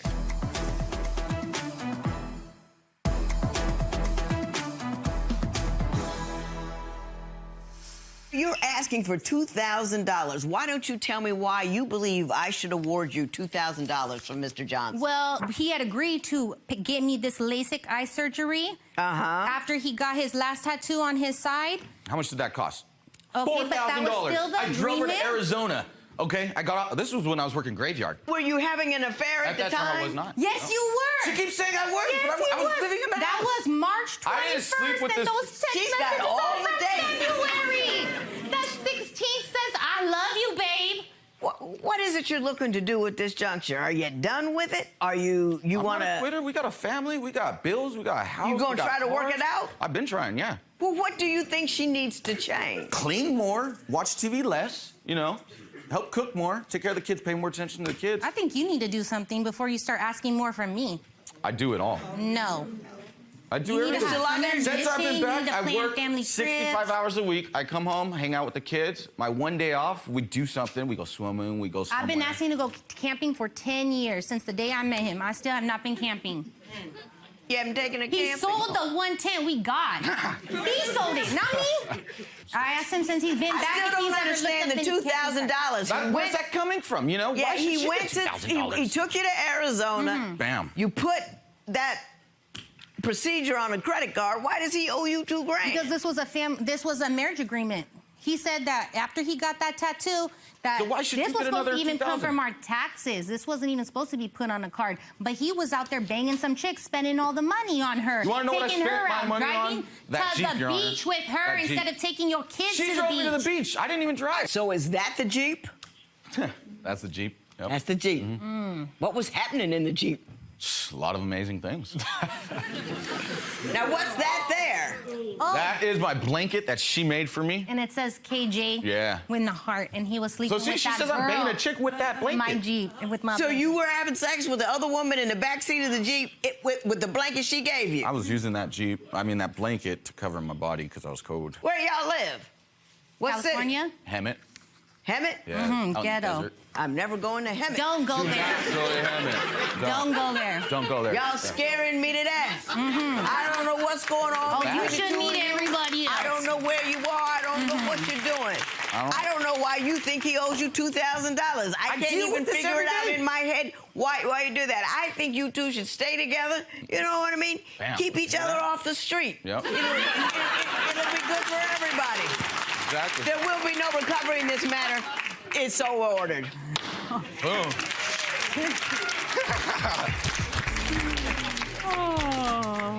What's next for you guys? Just hopefully work through all of this drama, you know. From the back seat, maybe to the front seat? Maybe to the front seat, man. Yeah, you know. Leave that back seat alone. For a little while, Yeah, right? just a little while. Good luck. Thank you, bud. Do you think he took in what Judge Lynn had to say today? No. No. He said really that you didn't either. So do you think we got anything out of today's session? Probably not. You know, we're both gonna, I probably think, stay in the same kind of ways. If he don't, get rid of that Jeep first He's of all not, when we he's not get back. getting rid of the Jeep, but trust me, it's not going. He ain't gonna have me then. That's all I can say.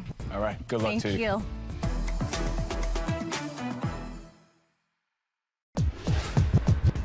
Judge, today's case, crazy, sexy, cool. She says he thinks he's God's gift to women, but really all he is a mama's boy. Sit down with me and let's see exactly what's going on. Court is now in session. The Honorable Judge Lynn Toler presiding. Good day, ladies and gentlemen. I'm here today with Stephen Corbett and Lakeisha Patton. The two of you have been together for 7 years. You have no children together, but you do not want to be together anymore.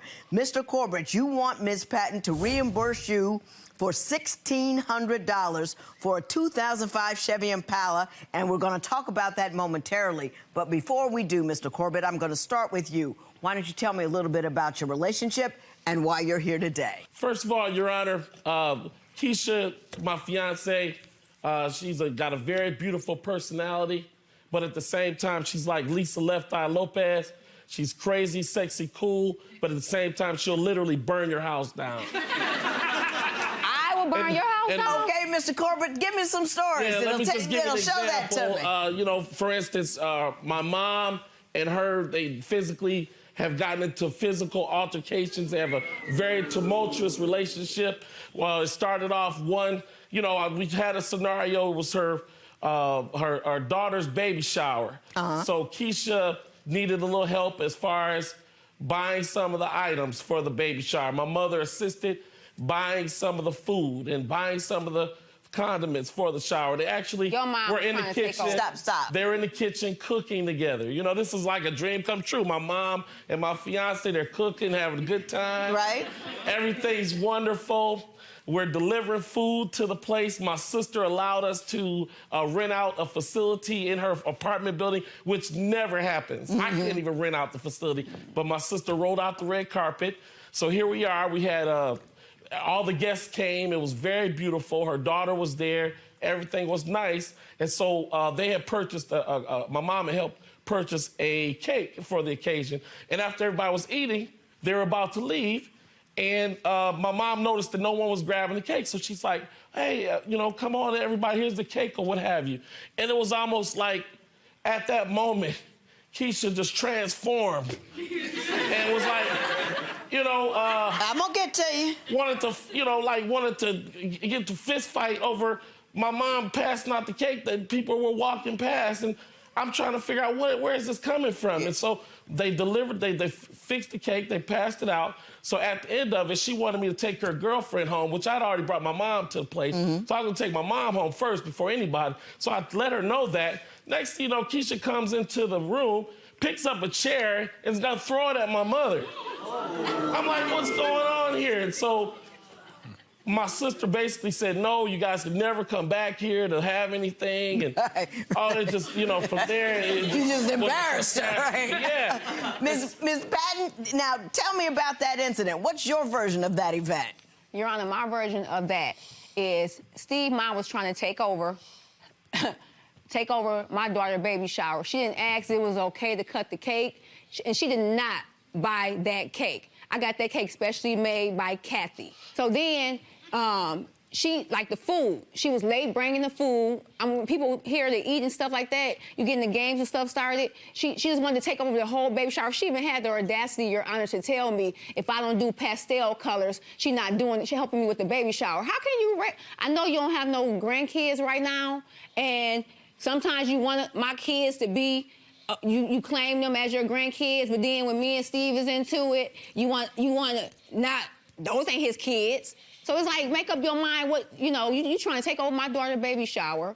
You trying to make me do pastel colors, because I don't want no ghetto colors in here. Ghetto? I'm not ghetto. So, we was just into it real bad. But did you pick up a chair and threaten his mother with it? Your Honor, I definitely did. I was so mad at his mama, Your Honor. And I know that might have been disrespectful to some, but you don't know what buttons Miss Corbett pushes to you. Ms. Patton, let me say this. You cannot claim in one sentence, I'm not ghetto, and then throw a chair at somebody's mama in the next. You can't do it. You can't pull it off. Your Honor, but some people push your buttons, and then they take you try to be one way, and some people just push you. It was a baby shower. It was a baby shower. Tell me what else is going on over there, Mr. Corbett. All right, so we had to vacate my house because this, Keisha and I didn't start off as boyfriend and girlfriend. We actually were platonic friends, and then she worked for me. And she's a wonderful worker. Trust me, I can't go into certain places because they want to see Keisha. She can turn it on. Like I said, that beautiful personality. And I can't even go in. They want to see her. Exactly. Yeah. It's like Tina Turner. They want to see Keisha, Yeah. So I want you Ike in the back with the bass. Yeah, I got you. And so then I'm trying to keep this together.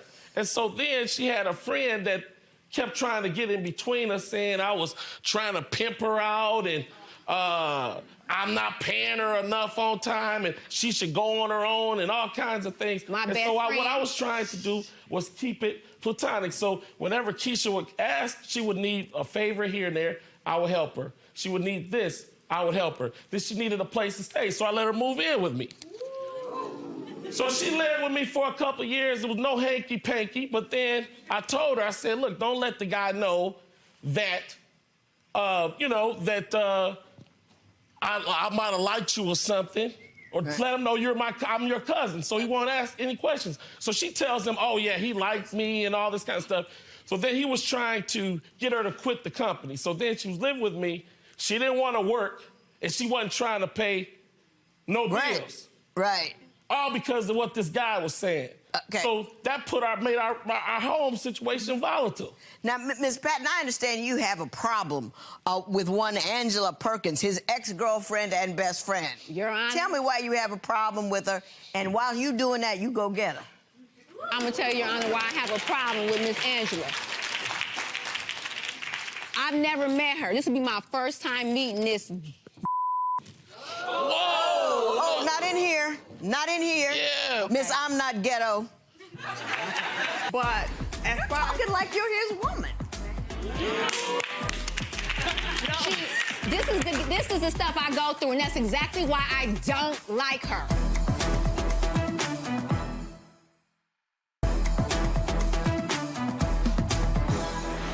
Ms. Perkins, I'm gonna talk to you momentarily. Tell me what the nature of your relationship with Mr. Corbett is. Mr. Corbett and I, we were engaged at one point. Yes, and I took him to court because we didn't end up getting married because of his mom and her controlling ways. That's neither here nor there. She's co-signing on you with the mom thing. Hey, well, the mom, she's a Delta. Well, I'm an AKA, and we didn't really kind of get along in that way. You cannot tell me that made up, created a problem between the two of you, Delta and AKA. I wasn't a Delta. Oh, I just had an associates, and I was like beneath her. She had an associate. Oh, I didn't even know she was educated. My bad. Oh, I didn't know you wasn't either. I didn't know you was educated. Oh, I have a master's degree. All the stuff that you don't do nothing. You in trouble now. You don't do nothing with that education. education. Oh, baby, I got You my don't own get- business. A daycare center. None of that. Yes, hold on. Miss, I'm not ghetto. Exactly. Sometimes I gotta be. Miss Perkins, tell me something relevant about your relationship with Mr. Corbett here. Mr. Corbett, he's a businessman. He has an MBA. He's, you know, looks very well put together from the eye. Here we go. But things look great on paper with us, but as You're far talking like you're his woman. This is the stuff I go through, and that's exactly why I don't like her. Okay, Ms. Patton, do you consider yourself his woman? Absolutely not. I don't even want him. I mean, excuse me. I can't tell she let him drive her car yesterday.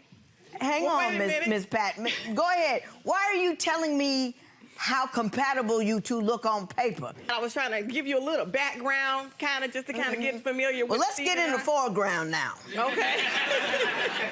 Well, basically, it didn't work out. Make a long story short, she reaches out to me via Facebook Messenger, writing me this nasty letter. She doesn't even know me. Stephen, he likes to tell his girls, ex, current, present, past, whatever, all his business about the past and the present, and he has a problem with moving on. Unfortunately, it's something psychologically there going on in his brain that he doesn't know how to move on when it comes to future women or, you know. Yeah, so he maintains his relationships with past women and brings his issues with his current women to his past women, which keeps you in conflict with the current woman. Absolutely. I agree with that. I don't care nothing about her. I can't tell. Why do you think she still has a thing for Mr. Corbett? Your Honor, if she moved on and got a new boyfriend down here in Atlanta, well, then why is you still texting Steve? I got the messages asking him for money. Okay? I got proof, honey. Let me tell you how good I am. Okay. I might not have no master's or no bachelor's. I just only have an associate's. But I'm very street smart and book smart. Well, nobody even... Okay, hang on. Ladies, be quiet. Let Mr. Corbett speak. Mr. Corbett, do you see how you might have created a bit of a mess here all by, by maintaining the level of contact that you have with an ex? I can see that. What's the worst thing that he's done to you over the years? Your Honor, you really want to know? Do the audience want to know what happened? I want to know. Pick something.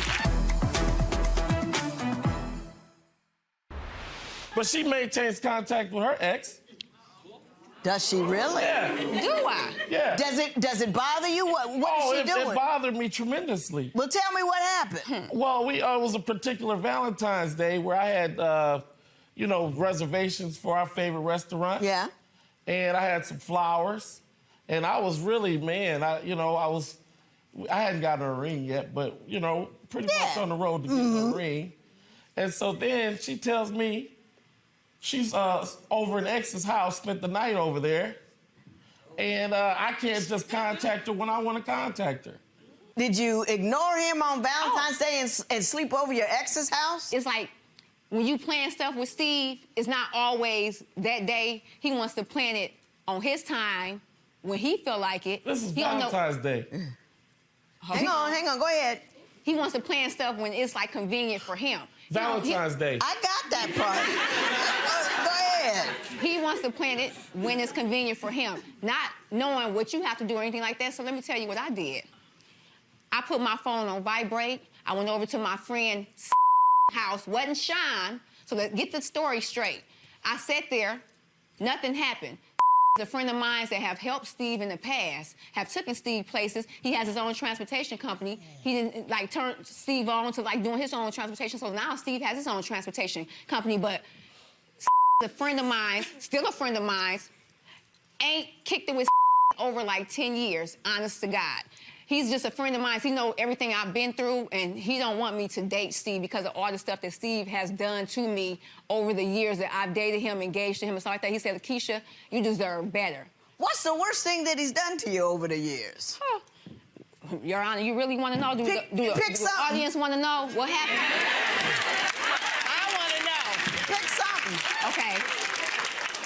I support Steve in everything that he do. To make a long story short, I support him, his book, going to nursing homes, DJing, because I'm a CNA. I've been a CNA for 24 years. I go back to school in January to become a nurse. Okay. So... Let's talk. Hey, look, I'm not surprised. She stayed with me first. That was she's supposed to go to school rent-free, and that didn't happen.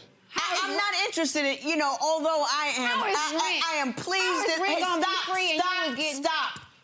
Though I am pleased that... No. So she could go to school. Hey. All right. You see me up here? Yes, Your Honor. I put you all out and go about my business. Though I am pleased as punch that you guys are combating by comparing degrees. It makes me happy because you're not comparing things but minds. I love that part. But I want to get to what happened. So I'm going to start with Ms. Perkins. Tell me about the limousine company. What limousine company? Steven is a jack of all trades, a master of none. Okay? He always has all these different businesses. That limousine is over there broke down. Probably got a flat tire on it. Probably need a motor. Okay. So, he always starting something. Your Honor, I like to object.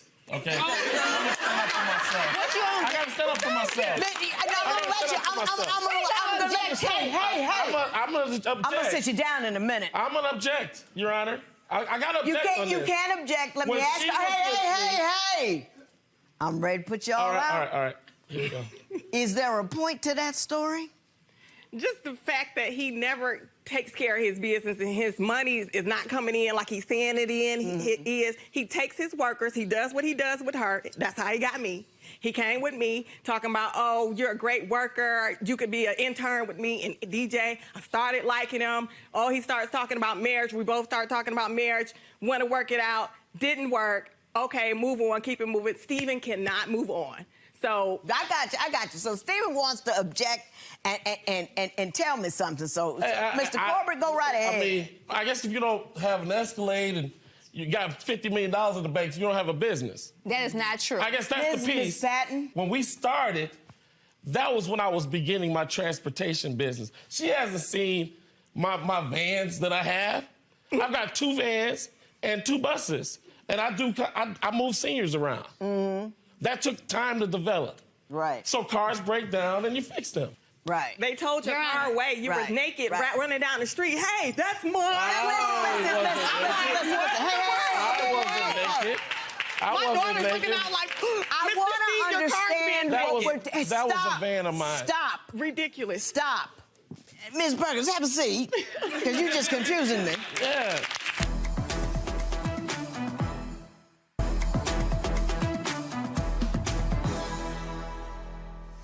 Mr. Corbett, I'm going to ask you why you think I should award you $1,600 from Ms. Patton. She wanted a down payment on the Malibu. I paid the down payment. It got towed. I paid for the cost to get out of the tow company. Then she didn't even keep the payments up. He gave me $1,000 as a gift, as a down payment for an Impala at a used car lot place in Detroit. So I drove the car not long at all because he kept throwing in my face of what he bought me. So I had to keep correcting him. You did not buy me no car. You put a down payment on the car. You did not buy me. I would be car note free. I got you to look at me. Yeah, so I'm like, he's sitting there telling his mom like, oh, I cannot believe you done something stupid like that, Steven. I taught you better than that. Don't worry about it. It's over. You have no paperwork over there. Her story sounds very, very true. Sounds just like something you do. Sounds just like something she'd do.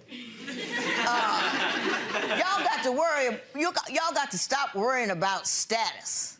Do you know what I'm saying?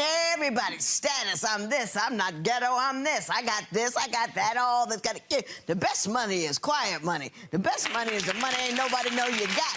So they won't ask you for none of it. The best thing is to buy your own stuff so you don't have to worry about who said what about who did what for whom and whatever. Handle your own business. Do it quietly. Do it coolly. You don't have to throw it out there for everybody to see. Just stack it up slow, steady, silent. There will be no recovery in this matter.